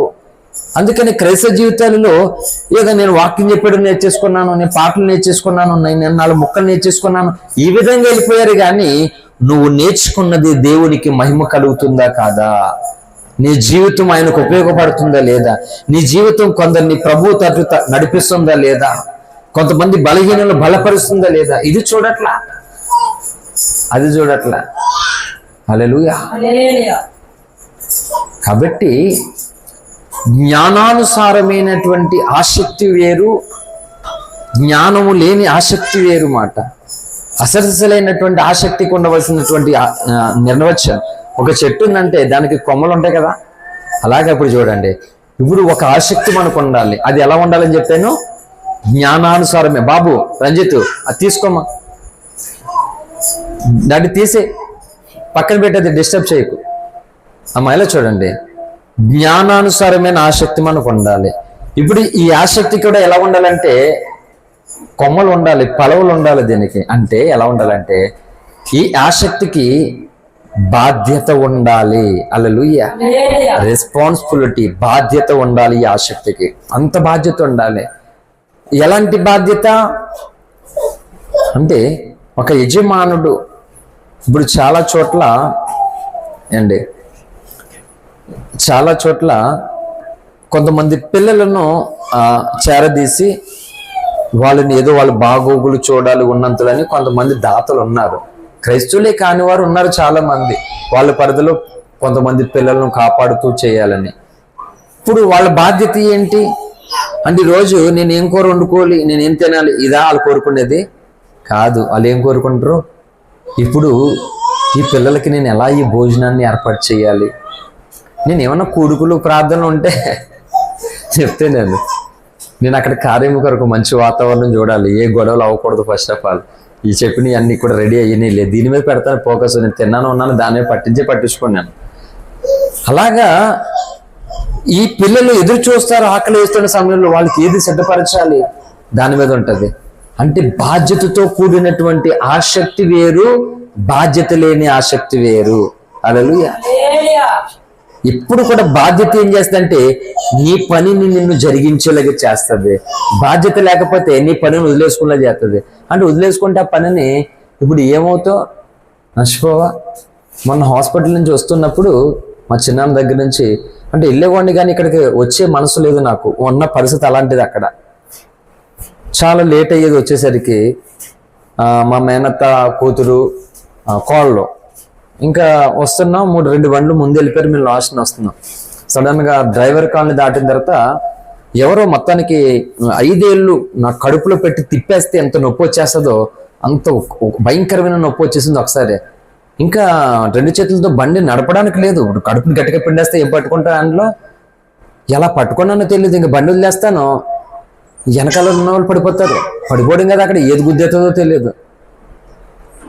సో ఎప్పుడు కూడా నా మట్టుకు నేను నాతో ఉన్నటువంటి ఏ వ్యక్తినైనా సరే నా ప్రాణం కంటే ఎక్కువగా నేను కాపాడుకుంటాను ఎప్పుడు కూడా. అంటే నా పర్సనల్గా మాట అంత జాగ్రత్త వహించుకుంటాను నేను ఎప్పుడు కూడా. ఇంకా బండి నడిపించడానికి అవ్వట్లేదు నాకు, ఆగిపోతుంది అది. వెనకాల ఆ చెల్లి అన్నయ్య ఏమైనా ఎక్కడన్నా ఆగుతావు ఏమైనా పని ఉందంటే మాట రావట్లేదు, గట్టిగా పిండేస్తున్నారు ఎవరో నన్ను, మొత్తానికి భయంకరంగా నొప్పి వచ్చేస్తుంది. అలా మొత్తానికి ఆ హ్యాండ్లు అలా కంట్రోల్ చేసుకున్నాను, ఎలా పట్టుకున్నానో తెలియదు. అలా మొత్తం మీద బండి అలాగే వెళ్తే ఆగింది. ఒక షాప్ అంటే కొంచెం తాగడానికి ఏమైనా తీసుకురా అర్జెంటుగా అని చెప్పేసి అంటే ఆ చెల్లి చెరుకు రసం అక్కడ తీసుకుంది. ఏమైందన్నయ్య అంటే ఇలా అంటే అల్లిపోయింది అన్నయ్య, ఎలా పట్టుకున్నామని ఎంత బాధతోటి అని చెప్పేసి బాధపడుతాను. చెప్తున్నాను ఎందుకు అని అంటే ఒక బాధ్యత. అంటే మనం ఒక్కరు ఉన్నామనుకో ఏదో చిన్న దెబ్బ తగిలించుకోవాలి, ఏదో పెట్టేసుకోవచ్చు, ఏదో చేసుకోవచ్చు. కానీ వెనకలు ఉన్నటువంటి వ్యక్తులు కూడా నష్టం కలగకూడదు. అయ్యో ఈ టైంలో మళ్ళీ ఈ హ్యాండ్రూల్ చేసినా ఏమైనా ఇబ్బంది అయినా మిగిలిన వాళ్ళు కూడా నష్టం కలుగుతుంది. అంటే ఇలా ప్రతి విషయంలో ఒక బాధ్యత ఉంటుంది. అందుకే దేవుని పని పట్ల కూడా నాకున్న బాధ్యత ఏంటంటే మిగిలిన వాళ్ళకి నచ్చినట్లుగా, మిగిలిన వాళ్ళు కోరుకున్నట్లుగా నేను ఉండొచ్చు. నాకు బాధ ఉండదు, అప్పుడు నాకు ఏడుపు ఉండదు. పైగా జేబు నిండా డబ్బులు ఉంటాయి. ఇతరులకి నచ్చినట్లుగా నేను రోషం లేకుండా, నీతి లేకుండా, నిజాయితీ లేకుండా, బాధ్యత లేకుండా అందరికీ నచ్చేటట్లుగా ఒక్కొక్కరి దగ్గర ఒక్కొక్క రకంగా నేను ఉంటే నా జేబు నిండా డబ్బులు ఉంటాయి, కడుపు నిండా భోజనం ఉంటుంది, ఇబ్బంది ఉండదు, ఏడుపు ఉండదు, మానసికమైన వేదన ఏం ఉండదు. కానీ దాని ద్వారా ఏం జరుగుతుందంటే నన్ను నమ్మి నాకు అప్పగించినటువంటి దేవుని పనికి నేను నష్టం చేసేవాడిని అవుతాను. అర్థమవుతుందా? ఈ పనికి పాడవుతుంది అన్నమాట. దీనికి నమ్మక ద్రోహం చేసినవాడిని అవుతాను. నాకు నేను ద్రోహం చేసుకుంటానేమో కానీ దేవుడు నాకు అప్పగించినటువంటి పనిని కళ్ళలో కూడా నేను విడిచిపెట్టను అసలు. అందుకని ఎవరు పడితే నేను అప్పగించలేను అసలు. చాలా జాగ్రత్తగా ఒకవేళ ఏదైనా చిన్న పని ఎవరికైనా అప్పగించిన 100 ఫోన్లు చేస్తానమాట. ఏమన్నా ఏమైంది ఏంటి ఎలా ఏంటని అడుగుతాను వాటిని. అంటే ఇది మనుషులది కాదు, ఇది దేవునిది. ఇప్పుడు మన పనులే మనం ఎంత జాగ్రత్తగా చూసుకుంటాం చెప్పండి. మన ఇంట్లో డబ్బులు కట్టలో, బంగారాలు చిన్నపిల్లలకి ఆడుకోవడానికి ఇస్తామా? మనం ఇస్తామా? ఏం కదా. అలాగే దేవుని పని కూడా ఎవరి చేతిలో పడితే వాళ్ళ చేతిలో పెట్టేసి ఊరుకోకూడదు, చాలా జాగ్రత్తగా ఉండాలి. అవును, జ్ఞానం లేని వాళ్ళు చిన్నపిల్లలతో సమానం కదా. ఇప్పుడు చిన్నపిల్లలకి ఎత్తే సింపుకుంటారు, ఏమైనా చేసుకుంటారో తెలియదు వాళ్ళకి. అలాగే బాధ్యత లేని వాళ్ళకి, జ్ఞానం లేని వాళ్ళకి, దేవుని మనసు లేని వాళ్ళకి మనం అప్పగించేసుకున్నామనికి అలా ఎలా పడతాగా పిచ్చోడి చేతిలో రాయలా ఉంటుంది. అప్పుడు నష్టం చేసుకుని అవుతావు. ఇది అర్థమైంది నా జీవితానికి. అందుకని నా చుట్టూ హేమాహేమీలు నిలబడి నువ్వెంత, నీ బ్రతుకంత, నువ్వేం చేస్తావు చూస్తాం మేము అని పగబెట్టినటువంటి సాతాను శక్తులలాగా ఒక్కొక్కరు ఒక్కొక్క రకమైనటువంటి అవతారం దాల్చినప్పటికీ కూడా ఒకటే, ప్రభు పాదాలు పట్టుకొని నేను అప్పగించేసుకున్నాను అలాగా. ఎందుకంటే నేను బలహీనుడును అని ఏమీ తెలియని వాడినని ఎరిగి నాకు ఈ పని అప్పగించావు. నా మీద నువ్వు నమ్మకం పెట్టుకున్నావు. ఎట్టి పరిస్థితుల్లో నువ్వు పెట్టుకున్న నమ్మకం ఒమ్ము చెయ్యను. ఇప్పుడంతే, ఎవరైనా మనుషులైనా అంతే. నా మీద నమ్మకం పెట్టుకున్న ఒక పని నాకు అప్పగించారంటే సమస్య లేదన్నమాట. వాళ్ళు నిశ్చింతగా కడుపు నిండా తిని పడుకోవచ్చు వాళ్ళు. అంత నమ్మకంగా వాళ్ళు అప్పగించినటువంటి పనిని నేను నెరవేరుస్తాను అనమాట. ఇప్పుడు ఇందాక ఒకరితో ఫోన్లో మాట్లాడాను. జోసఫ్ ఇంతవరకు ఎవరికి నష్టం కానీ అన్యాయం కానీ చేయలేదు. జోసఫ్ మోసపోయాడేమో కానీ జోసఫ్ మాత్రం ఎవరిని మోసం చేయలేదు అని చెప్పాను నేను. హల్లెలూయా. నిశ్చింతగా మాట, నాకు ఒక పని ఎవరైనా అప్పగించారంటే నేను చేస్తాను, నేను ఉన్నాను కదా అని ఒక మాట ఇచ్చానంటే ఖచ్చితంగా ఆ పని చేసి పెడతాను అనమాట. నేను వాళ్ళు ఇష్టమనో, వాళ్ళు మంచి వాళ్ళను, లేకపోతే వాళ్ళు ఏమన్నా నాకు డబ్బులు ఇస్తారని కాదు, వాళ్ళు నమ్మారని. హల్లెలూయా. అది మాట, వాళ్ళు నమ్మారని ఆ నమ్మకాన్ని చేస్తాను అనమాట. కాబట్టి ఈరోజు దేవుని ప్రజలు ఏ విధమైనటువంటి కోవలో పాస్టర్లు ఉన్నారో, దేవుని ప్రజలు ఉన్నారో ఆలోచన చేసుకోవాలి. భక్తి అంటే ఏదో 3 గంటల సేపు ప్రార్థనలో ఉండి ఏదో చేసేసుకున్నాం వెళ్ళిపోవడం కాదు. అలాంటి భక్తుల వల్ల దేవుడికి ఉపయోగం ఉండదు, మనకు ఉపయోగం ఉండదు, పగ సాతాను కూడా ఉపయోగం అయ్యి. అంతే కదా. ఇప్పుడు మన జీవితాల ద్వారా దేవునికి ఉపయోగం లేనప్పుడు సాతానికి ఉపయోగపడతాం మనం. ఇప్పుడు యేసు రక్తంలో కడగబడిందే సాతానికి ఉపయోగపడడానిక, దేవునికి ఉపయోగపడడానిక? అందుకని ప్రతి వ్యక్తి ఆలోచించుకోవాలి, నేను ఎవరికి ఉపయోగపడుతున్నాను అని. హల్లెలూయా. కాబట్టి నెహెమ్యా తను బానే ఉన్నాడు కానీ దేవుని యొక్క దేవాలయం పాడైపోయింది అనేటువంటి వార్త వినడానికి ఇష్టపడలే, బాధపడుతూ ఉన్నాడు, ఏడుస్తూ ఉన్నాడు. హల్లెలూయా. కాబట్టి మనలో ఉండవలసినటువంటి ఆసక్తి ఏంటంటే పాడైన దాన్ని బాగు చేయడం కొరకు. కొంతమంది ఆసక్తి ఉంటుంది, భారం ఉంటుంది, ఆర్పేసుకుంటారు. ఏ అంటే ఎవరొకరి దగ్గర బానిసలుగా అయిపోతారు, వాళ్ళని ఎదిరించలేరు, వాళ్ళతో మాట్లాడలేరు, వాళ్ళకి నచ్చినట్లుగా ఉండాలి. అందుకని ఏంటంటే వీళ్ళు భారాన్ని, వీళ్ళు బాధ్యతను పోగొట్టుకుంటారు. నా దగ్గర ఎవ్వరు బానిసలుగా లేరు, నా జీవితంలో ఎవ్వరు లేరు, ఉండరు కూడా. ఎవరు స్వేచ్ఛ ప్రకారాలు సార్. నేనైతే చెప్తాను, నన్ను అడిగితే ఎవరైనా ఇదని అడిగితే నేనైతే క్లారిటీ ఇస్తాను ఖచ్చితంగా. నేను ముఖమే చెప్పేస్తాను. నన్ను ఏదైనా అడిగితే ఇదైతే ఇగో ఇది ఇలా, అలాగైతే కట్ కాదు చెప్తాను. నేనైతే పక్క అనమాట. మొహమాటానికి ఓకే చెప్పేసి తర్వాత బాధపడే టైప్ కాదు నేను. నన్ను ఏమైనా అడిగితే, ఇప్పుడు నాకు చెప్పకుండా చేసుకుంటే నాకు సంబంధం లేదు, కానీ నన్ను అడిగి ఏదైనా చేస్తే కనుక నేను ఖచ్చితంగా అందులో 2 వైపులు ఉన్నటువంటి మీ ఉద్దేశం ప్రకారం ఇలా జరుగుతుంది, ఇది మంచిది కాదు, ఇలా చేస్తే మంచిదని నేను కొన్న బదులు అంటే ఖచ్చితంగా చెప్తాను. మా తమ్ముని అన్నారట అక్కడ చాలా మంది, అండి ఎందుకో క్రైస్తవులకి నచ్చను నేను. వాళ్ళు ప్రార్థన పెట్టుకుంటూ నువ్వేమి ఇలా దండం పెట్టుకుంటేనే ఆత్మ శాంతించదు, ఆత్మ ముట్టదని చెప్పారట క్రైస్తవులు కూడా. అంత ప్రబుద్ధులు పండితులు ఇన్ని సంవత్సరాలు వెళ్ళి ప్రార్థనకి వెళ్ళి ఏమి నేర్చుకున్నారు పండితులు వెళ్ళి. ఒక ఆత్మని రక్షించిన చరిత్ర లేదు ఈ పండితులకి, పుల్లలెట్టేది మాట అది. తను అన్నాడట, మా అన్నయ్య మా నాన్నలా కష్టపడలేదు, వాళ్ళ నాన్నలా కష్టపడ్డాడు అన్నాడట. చాలా లేదా మా తమ్ముళ్ళకి పెద్ద తమ్ముడు అన్నాడు, హాస్పిటల్లో తను ఎంత కష్టపడ్డాడో నాకు తెలుసు, నేను చూశాను, మాకెవ్వరికి ఇబ్బందులు రాకూడదని, ఎవరికి నష్టం కలగకూడదని తను ఎంతో కష్టపడి ఇక్కడ ప్రతి విషయంలోనూ కూడా తను చెప్పాడు, అన్నయ్య మాట నేను కొట్టలేనని చెప్పాడు. నన్ను కౌగిలించుకున్నాడు మా పెద్ద తమ్ముడు. నాకు అది చాలండి నా జీవితానికి. క్రైస్తవులకి అంటే బైబిల్లో ఉన్నటువంటి భక్తురాలుగా నేను బ్రతకాలని కోరుకున్న వాళ్ళు ఇలాగ నాకు వ్యతిరేకంగా బ్రతుకుతారా? నేను ఇలా బ్రతకాలనుకున్నాను. యానంలో కాదు, సారీ, నేను హైదరాబాద్లో ఉన్నప్పుడు నేను అడిగాను ప్రభుని, ప్రభువా చుట్టూ చూస్తున్నాం, ఏదో వాళ్ళకి నచ్చినట్లుగా వీళ్ళకి నచ్చినట్లుగా బ్రతికితే కొంత ఏదో బాగా ఉంటాం, కానీ నీకు నచ్చినట్లుగా బ్రతకాలనుకుంటున్నాను. నా తల్లికి నచ్చపోయినా పర్లేదు, నేను నీకు నచ్చాలనుకుంటున్నాను, బైబిల్లో ఉన్న భక్తుల్లా నచ్చాలనుకుంటున్నాను, నేను అలా పెరగాలి ప్రభువా. నేను ఇంకా సేవకు రాకమనుపు దేవుణ్ణి అడిగితే ప్రభు నాకు చెప్పాడు, ఏమని చెప్పే తెలుసా, మరి అలా బ్రతికితే చాలా పోరాటాలు ఉంటాయి. ప్రభు చెప్పాడు, మాట్లాడాడు నాతో. 100 సార్లు విన్నాను ఆయన స్వరాన్ని నేను. మీరు నాతో మాట్లాడితే ఎలా వినపడుతుందో నాకు. ప్రార్థనలో నేను ఉంటున్నప్పుడు ఏదో కళ్ళు మూసుకుని నేను నిద్రలోకి వెళ్ళిపోయినప్పుడు కాదు విన్న స్వరాలన్నీ. నేను మోకాళ్ళేసి ప్రార్థనలో ఉంటుండగానే 6 గంటలు 5 గంటలు 4 గంటలు తెల్లవారిపోయేది నా ప్రార్థనలో ముగించుకుని ఆమేన్ అనేసరికి. అలా దేవుడు మాట్లాడేవాడు నాతోటి. హల్లెలూయా. కొన్నిసార్లు ఆ ప్రార్థనలో ఎక్కెక్కిలు పడి చేర్చి చచ్చిపోయే సమస్యలు అలా పడుకుంటూ పోతే అప్పుడు దేవుడు వచ్చి మాట్లాడినవి కూడా ఉన్నాయి. ప్రభు నాతో మాట్లాడాడు. ఛార్జింగ్ కలుపుతాముడు అయిపోయింది. ప్రభు మాట్లాడి ఏమన్నాడంటే, మరి అలా బ్రతకాలంటే చాలా ఫైటింగ్స్ ఉంటాయి, చాలా పోరాటాలు ఉంటాయి, బోళ్ళు ఇబ్బంది పడాలి, బోళ్ళు కన్నీరు కార్చాలి, చాలా బాధపడాలి. బ్రతుకుతావా ఇప్పుడు అన్నాడు దేవుడు. అదవుతుందా? అది కథండి, ఛార్జింగ్ ఇది. ఇప్పుడు అలా బ్రతుకుతావా అన్నాడు దేవుడు. ఫోన్ పెట్టేసి నేను అన్నాను బ్రతుకుతాను ప్రభు అన్నాను. హల్లెలూయా. ఎందుకంటే నువ్వు కదా ఉన్నావు, నడిపించే నాయకుడిగా నువ్వు ఉన్నావు. వదిలే తమ్ముడు, పర్లేదుగా. హల్లెలూయా.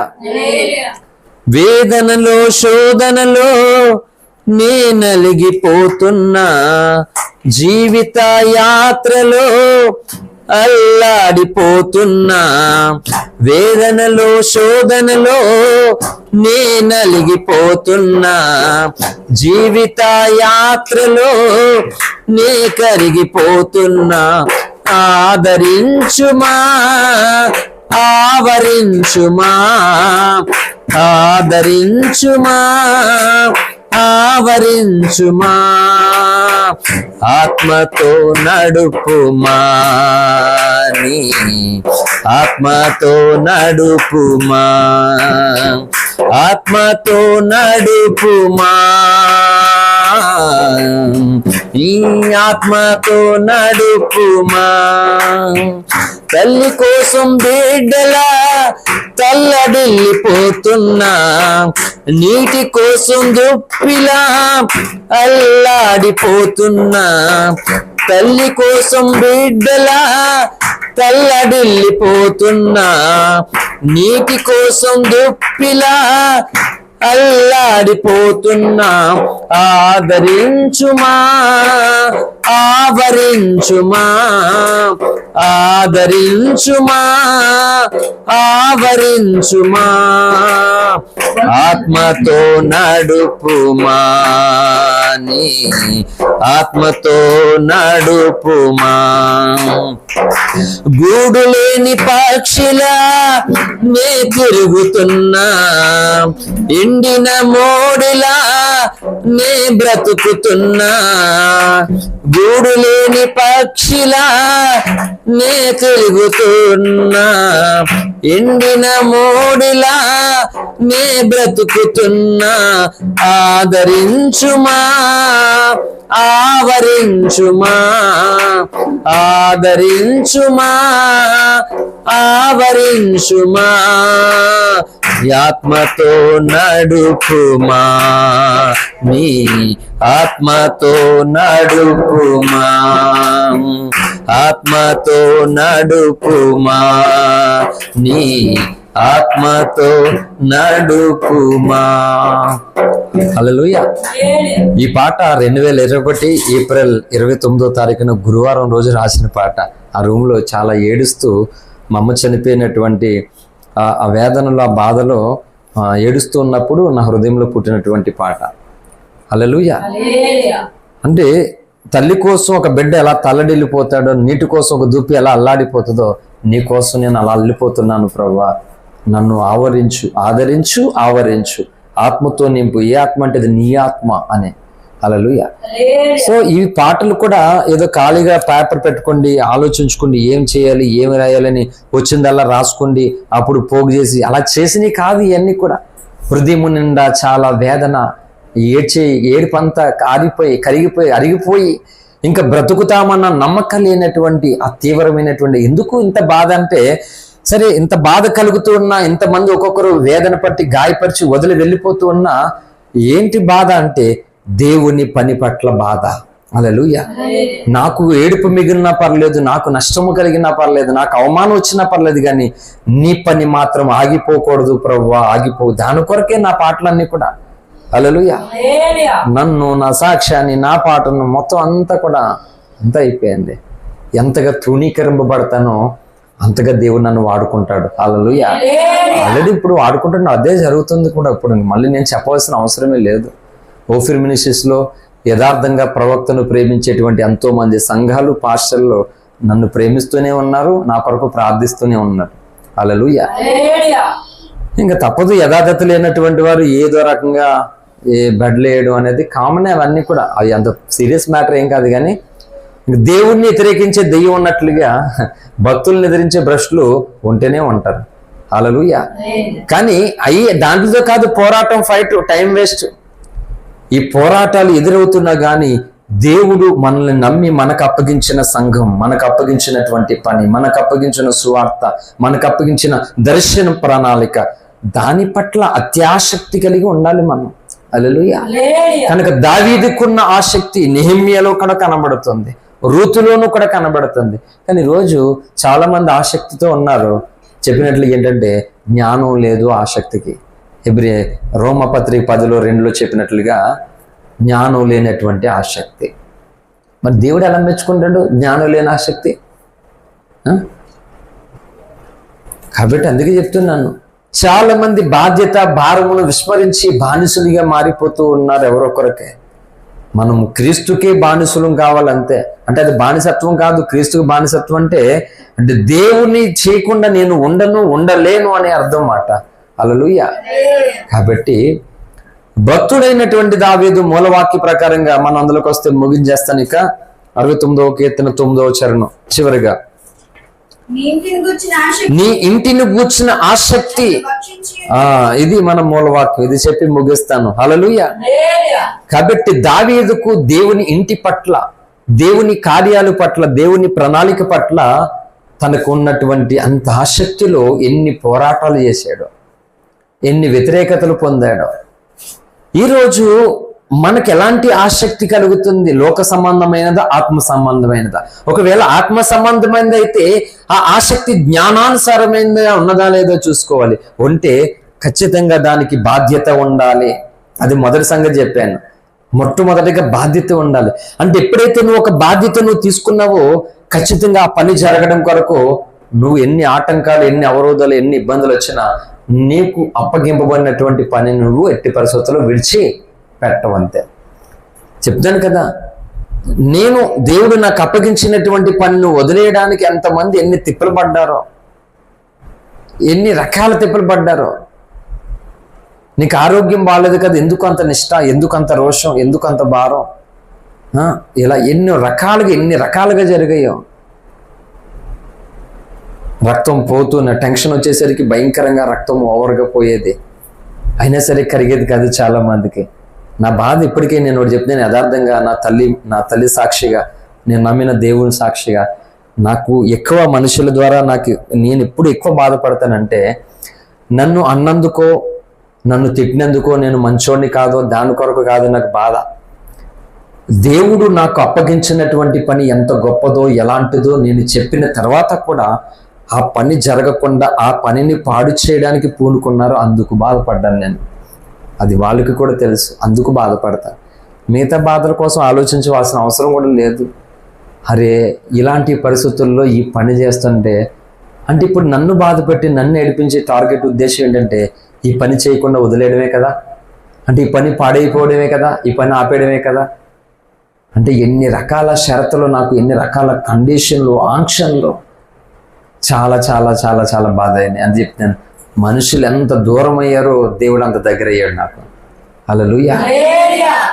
చెప్తున్నాను, మా అమ్మ దూరం అయిపోయినప్పుడు గుండెలు పగిలేలాగా ఇంకా నేను ఉండకూడదని ఏడ్చి ప్రార్థన చేస్తే ఆమెను దేవుడు చూపించాడు అక్కడ. ఆమె స్థానంలో దేవుడు దగ్గర అయిపోయాడు. హల్లెలూయా. ఈరోజు పాస్టర్ గారికి ఒక పోస్ట్ చూపించాను. ఓఫిరి గారు మన ఏరియాకి ఇక్కడికి మొదటిసారి వచ్చినప్పుడు జరిగినటువంటి మీటింగ్ తర్వాత ఒక వీడియో నేను అప్లోడ్ చేశాను ఫేస్బుక్లో. అది చాలామంది పోస్ట్ పెట్టారన్నమాట. ఎవరో సంధ్య అనేటువంటి ఒక సహోదరి గారు పెట్టారు. ఆ వీడియో చూసి ఆ పోస్ట్ ఏమని పెట్టారంటే, బ్రదర్ మీ యూట్యూబ్ ఛానల్లో, మీ ఫేస్బుక్లో, సోషల్ మీడియాలో మీ ప్రసంగాలు చాలా విన్నాం. మీరెంతో రోషం కలిగినటువంటి దైవజనుడు. అటువంటి మీరు ఇంత భయంకరమైన బాధతో బ్రతుకుతూ ఇంత భయంకరమైన బాధను అనిపించారు కదా, తర్వాత మీ జీవితం ఎలా ఉంటుందంటే ప్రపంచానికి ఆశీర్వాదం కలిగే ప్రసంగాలు, సందేశాలు దేవుడు మీకు ఇస్తాడని చెప్పి. హల్లెలూయా. పాస్టర్ గారికి చెప్పాను, ఇందాక చూపించాను, అది చదివి నువ్వే చదవమ్మా ఆ పోస్ట్. ఎందుకు చెప్పనా, ఆమె ఎవరో నాకు తెలియదు, నా చూసేటట్టు తెలుసట, కానీ ఇప్పటికాళ్ళు దేవుడు ఏంటో వాళ్ళ ఫోటో ఏమీ కూడా తెలియదు నాకు. అలాగా నాకు తెలియనటువంటి ఎంతో మంది నా కోసం ప్రార్థన చేస్తున్నారు. హల్లెలూయా. అంటే వాళ్ళు అలా చేస్తున్నారంటే దేవుని మనసు వాళ్ళకు ఉన్నదన్నమాట. మరి తెలియని వాళ్ళు అంత ప్రార్థన చేస్తే ఒక మాట చెప్తున్నాను, నేను ఎవరో తెలిసి నేను ఎలాంటి పోరాటాలు చేస్తున్నాను, ఎటువంటి రిస్కులు చేస్తాను, అసలు నా కోసం నేను కష్టపడతానా, దేవుని కొరకు కష్టపడతానా, ఒకరు దేవుని దగ్గర రావడం కొరకు కష్టపడతానా, లేకపోతే పోవడం కొరకు కష్టపడతానా? ఇవి తెలిసి తర్వాత నన్ను బాధ పెట్టాలా లేకపోతే నన్ను సంతోష పెట్టాలా? హల్లెలూయా.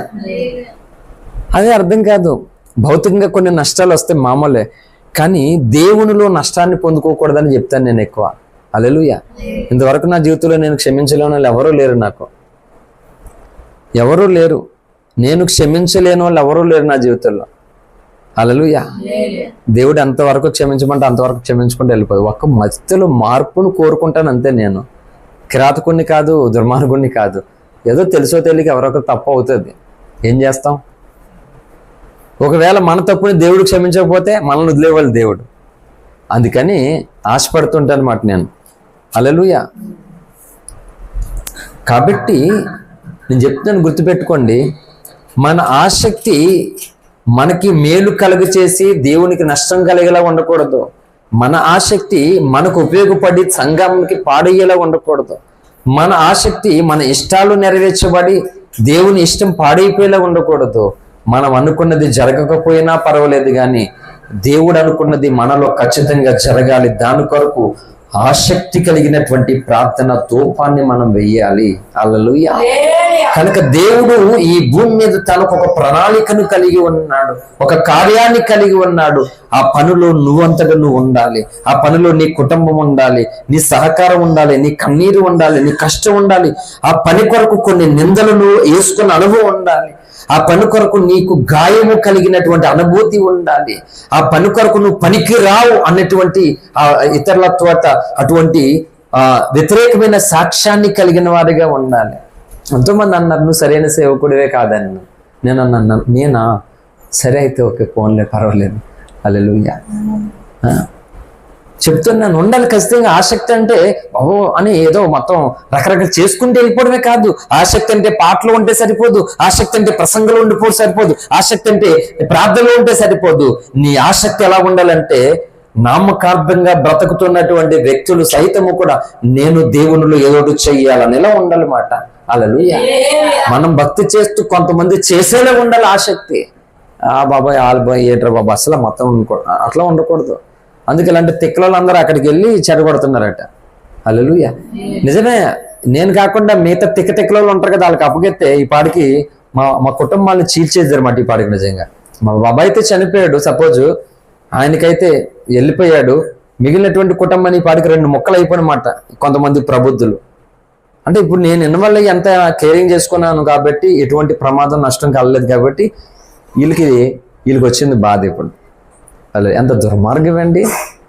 అంటే నేను చేయకూడదు పని, నేను చక్కబెట్టకూడదు, నేను ఇన్వాల్వ్ అవ్వకూడదు, నేనేం చేయకూడదు. అంటే వీళ్ళు దోచుకోవడానికి బాగుండాలి, వీళ్ళు పులలడ్డానికి బాగుండాలి, వీళ్ళు చెడగొట్టడానికి బాగుండాలి. ఇది వీళ్ళు చేసే సేవలు, వీళ్ళు చేసే బాగోతాలు. నిజం చెప్తున్నాను, దేవుని ఎదుట రేపు పొద్దుట తోళ్ళు ఊడిపోతే నిజంగా చెప్తున్నాను. హల్లెలూయా. ఏంటి దేవుడు వాడుకుంటున్నటువంటి సాధనాల చేతికి మాటికి వెళ్తే ఊరుకుంటాడు దేవుడు. మొన్న చూశాను, ఏదో పెద్ద కొంగ, 2-3 సింహాలు ఉన్నాయి అక్కడ. ఒక కొంగ పెద్దది, అది వేరే జాతికి సంబంధించింది మాట. అది నీళ్ళలోంచి వచ్చి అది ఎగురుకుంటే అక్కడికి వెళ్ళింది, నడుచుకుంటూ వెళ్ళి రెక్కలతోటి ఆ పెద్ద ముట్టు ఉంటుంది కదా దానికి, దాంతో ఆ సింహాన్ని పొడుతుంది. అది అలాగే ఉన్నాయి మళ్ళానే, ఎందుకంటే ఇది ఎగిరిపోతుంది అంటే ధైర్యం, దీనికి పొగరు, మళ్ళీ వెళ్ళి దానికి కలుగుతుంది. అలాగా అది ఒక అడుగేసింది, మళ్ళీ రెక్కలతో వెనక్కి వెళ్ళిపోయింది, మళ్ళీ ఎదురుకి వెళ్ళి దాన్ని పోటాడుతుండే ఆయన వేసిన దెబ్బతోటి తినేసేమాట మొత్తానికి. నేను చెప్తున్నాను, బలహీనుడిని ఈ ప్రపంచ నేత్రాలకి కనబడడానికి నేను బలహీనుడినే కానీ ఈ బలహీనుడితో 20 ఏళ్ళు ఇటు స్వార్థలోను 11 సంవత్సరాలు సంఘ పరిచర్యలోను బలవంతుడైన దేవుడు ఎంత తోడుగా ఉన్నాడో ఒక్కసారి శత్రువులు జ్ఞాపం చేసుకుంటే ఖచ్చితంగా ఇంతవరకు బీపీ షుగర్లు లేని వాళ్ళకి ఖచ్చితంగా వచ్చేస్తాయి. హల్లెలూయా. ఉన్న వాళ్ళకైతే పోతాయి, లేని వాళ్ళకైతే వచ్చేస్తాయి ఖచ్చితంగా. ప్రేమించాలకి కాదు, శత్రువులకి. అంటే బలహీనుడు చేసే పనులు ఇవి అవవు కదా, డబ్బు లేనోడు చేసే పనులు ఇవి అవవు. అంటే ఇవి జరిగాయి అంటే, జరుగుతున్నాయి అంటే కారణం ఏంటంటే ఎవరో బలవంతులు వెనకాల ఉండడం అర్థమే కదా. ఆ బలవంతుడే యేసు. అంటే యేసుతో ఉన్న వ్యక్తితోటి వీళ్ళు మాటి మాటికి పెట్టుకుంటే ఇప్పుడు కొంగ సింహంలా ఉంటది కథ. హల్లెలూయా. ఏంటి అదే అన్నాను, కనీసం ఎవరితో పెట్టుకున్నావు చూసి పెట్టుకోవాలంటారు కొంతమంది. ఇప్పుడు వీళ్ళు ఎవరితో పెట్టుకుంటున్నారు? యేసు తాలిక, మనం పిఠాపురం తాలిక కాదు ఇక్కడ. ఓ పాస్టర్ గారు, ఎవరి తాలిక? యేసు తాలూక ఇక్కడ, మై సన్ ఆఫ్ జీసస్. హల్లెలూయా. అంతేగాని my servant of God. Pithapuram తాలూకు కాదు. పిఠాపురం తాలూకులు, పెద్దాపురం తాలూకులు 5 సంవత్సరాల తర్వాత మారిపోతే అడ్రస్సులు. కానీ నజరేయుడు యేసు తాలూకా ఈ భూమి ఆకాశములు ఉన్నంత కాలము, ఈ ఊపిరి ఉన్నంత కాలం ఉంటదన్నమాట. హల్లెలూయా. ఈ అడ్రస్ మారదు, ఈ అడ్రస్ మారదు. మిగిలిన తాలూకులు అన్ని మారిపోతాయి. కాబట్టి అసలు తాలూకా యేసు. ఇది జనాలు గ్రహిస్తే మంచిది. హల్లెలూయా. కనుక మారిపోయే తాలూకులు ఎత్తుకుంటున్నారు జనాలు మాట. ఎంత అందమైన క్యాలెండర్ అయినా మారిపోతుంది సంవత్సరం తర్వాత. 31st వచ్చిందంటే జనవరి 1 క్యాలెండర్ మారిపోవలసిందే. అవునే కదా. కనుక దేవుడు అన్నాడు, నిన్న నేడు నిరంతరం మారని వాడు ఆయన. హల్లెలూయా. కాబట్టి అలాగా మనకున్న ఆసక్తి వర్షాకాలంలో ఒకలాగా, ఎండాకాలంలో ఒకలాగా, శీతాకాలం అది కాదు ఆసక్తి అంటే. మనం అనుకున్నప్పుడు అన్ని సజావుగా జరిగితే ఒకలాగా, అనుకున్న దానికి వ్యతిరేకం జరిగితే ఒకలాగా కాదు. అసలు మా అమ్మ బ్రతకాలని 50 రోజులు ఉపవాసం ఉండి కన్నీరు కార్చిన ఆసక్తి కలిగి చచ్చిపోయింది. ఏమన్నా మానేసానా దేవుని పనిని? ఏమన్నా వదిలేసానా? నాకు వద్దు, నాకు నష్టం కలిగి వదిలేసానా? భేదవాడిగా ఉన్నాను, రోగిగా ఉన్నాను, ఒంటరి అయిపోయాను, ఆత్మీయులు ప్రేమించిన వాళ్ళు ఎంతో మందిని దూరం అయిపోయారు, వదిలేశానంటే ఇది ఇంకా తీవ్రత అరికాల నుండి నన్నెత్తి వరకు పెరిగింది. కొంతమంది కోపం ఎక్కడ దాకా వద్దంట, అరికాల నుంచి నడినెత్తి వరకు వద్దంట. నాకు ఎక్కడి వరకు వచ్చిందంటే అప్పటి వరకు ఏదో నడుచుకుంటే ఏదో బ్రతుకు జీవుడు అంటే ఏదో చేద్దాంలే దేవుడి పని అనుకున్నాం. కొంతమంది చేసిన గాయాలు, చేసిన మోసాలు అన్ని తీవ్రత నన్నెత్తి వరకు వచ్చేసింది మాట. అందుకే మొత్తం నిద్రలోకి వెళ్ళిపోలేము, కానీ వెళ్ళిపోయే వరకు ఆగట్లేదు ఏది కూడా. మంచి మీద పడిన తర్వాత ఫోన్లో చేస్తున్నాను, స్టేటస్లో, సోషల్ మీడియాలో చేస్తున్నాను, మెలుగుకున్నప్పుడు ఎదుర్కొన్న వాళ్ళతో చేస్తున్నాను. హల్లెలూయా. అంటే ఇది జరుగుతుందంటే కారణం ఏంటంటే దాని వెనకాల అంతమంది బాధ పెట్టే వాళ్ళు ఉండడం వల్ల. అన్ని మేలే, నాకు ఏది నష్టం కదా నాకు అంత. కాబట్టి ఏంటంటే ఒక బలవంతుడైనటువంటి దేవుడు ఉన్నాడు వెనకతలు, ఆయనతోనే జరుగుతుంది ఇది. అలా చూసినప్పుడు అమ్మో వీళ్ళ వెనకాల పెద్దోళ్ళు ఉన్నారు, జాగ్రత్తగా ఉండాలని జాగ్రత్త పడాలి. కాబట్టి ఈ రోజు క్రైస్తవ సమాజంలో ఒక్కొక్కరి ఆసక్తి ఎలా ఉందంటే డబ్బు కొరకు అమ్ముడైపోతున్నారు ఆసక్తులు, వీళ్ళు పదాల కోసం అమ్ముడైపోతున్న ఆసక్తులు. ఏంటి వాళ్ళు పొగిడితే వీళ్ళని పొగిడితే వాళ్ళ కొరకు ఆసక్తులు మారిపోతున్నాయి. అలా ఉండకూడదు. ఒకటి చెప్తున్నాను, నీకుండే ఆసక్తి ఎలా ఉండాలంటే ఒకరు తిట్టినా మారకూడదు నీ ఆసక్తి, ఒకరు పొగిడినా మారకూడదు. ఏంటి మీకు తెలిసి చూస్తున్నారు, నన్ను తిట్టే వాళ్ళు ఉన్నారు, పొగిడే వాళ్ళు ఉన్నారు. ఏమన్నా మారింది ఆసక్తి? అసలు దేవుని విషయంలో నో కాంప్రమైజ్. చెప్పాను కదా మొన్న, తేడాకులు కూడా అయిపోతాయని. హల్లెలూయా. అవ్వవు కానీ తేడా వస్తాయి అన్నాను నేను. మరి కాపాడుకోవాలి తేడా రాకుండా అనమాట. హల్లెలూయా. వచ్చేసరికి వేడివేడిగా అన్నం, వేడివేడిగా అది కాదు ఆసక్తి నాకు కావాల్సింది. అవి ఉంటే తింటాను, లేకపోతే నీళ్ళు తాగి పడుకుంటాను. దానికి సీరియస్ మ్యాటర్ తీసుకోండి నేను. హల్లెలూయా. కానీ దేవునితో ఉండవలసినటువంటి విధానం, దేవునితో ఉండవలసినటువంటి పని ఇది కావాలని కోరుకుంటాను అంతే. హల్లెలూయా. కాబట్టి కాలాలు మారినట్లుగా, మనుషులు మారినట్లుగా, మన వయసు మారినట్లుగా ఆసక్తి మారిపోవడానికి వీల్లేదు, కానీ ఉన్న ఆసక్తి పెరగాలి. హల్లెలూయా. దేవుని పని ఇలా ఉండడానికి వీల్లేదు, ఇలా కుంటుపడడానికి వీల్లేదు, ఇలా మూలన ఉండడానికి వీల్లేదు, ఇలా కొడుకొరుగా ఉండడానికి వీల్లేదు. ఇది తీవ్రత దాచాలి. ఒక తుఫాను మొదలైందంటే ఉండి కొలికి అది ఏమవుతుంది, తీవ్రత పెంచేస్తుంది అన్నమాట. అలా మన భక్తి, మన ప్రార్థన, దేవుని కొరకు మన సమర్పణ, మనం చేసే పని అంతా అలా తీవ్రత పెరుగుతూ ఉండాలి. సాతాను శక్తులకి నష్టం కలుగుతూ ఉండాలి, సంఘ క్షేమాభివృద్ధి కలుగుతూ ఉండాలి. కాబట్టి దేవుని ఇంటి పట్ల నెహెమ్యాకి అటువంటి ఆసక్తి ఉంది, దావీదుకి అటువంటి ఆసక్తి ఉంది. ఇదివరకు ఏలియా కొరకు ఎప్పుడో చెప్పాను, ఇప్పుడు ఆ ఏలియా టాపిక్ అందుకే నేను తీసుకురాలేదు మొత్తానికి. కాబట్టి ఈరోజు దేవుడు నీకు బాధ్యతతో కూడిన ఆసక్తి ఉండాలని కోరుకుంటున్నాడు. కాబట్టి ఈరోజు చాలా మంది ఆసక్తి కలిగిన వారు ఉన్నారు, కానీ వాళ్ళకి ఏ బాధ్యత ఉండదో వాళ్ళకి నచ్చినప్పుడు చేసుకుంటారు. అంత నచ్చినప్పుడు చేసేది బాధ్యత కాదు. బాధ్యత ఉందంటే అర్థం ఏంటంటే అమ్మో ఖచ్చితంగా ఆ బాధ్యత నేను నిర్వర్తించాలి, కాపాడుకోవాలని ఉంటది.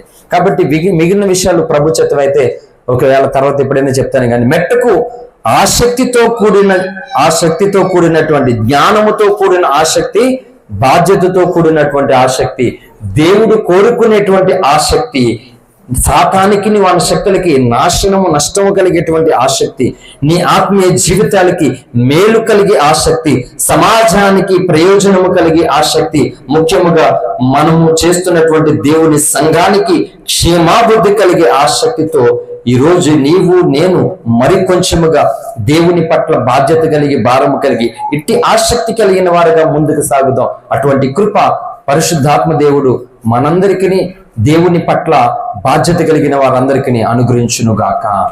ఆమేన్ ఆమేన్. Thank you. అందరికీ వందనాలు. ప్రార్థన చేసుకుందాం. కొద్ది నిమిషాలు మనం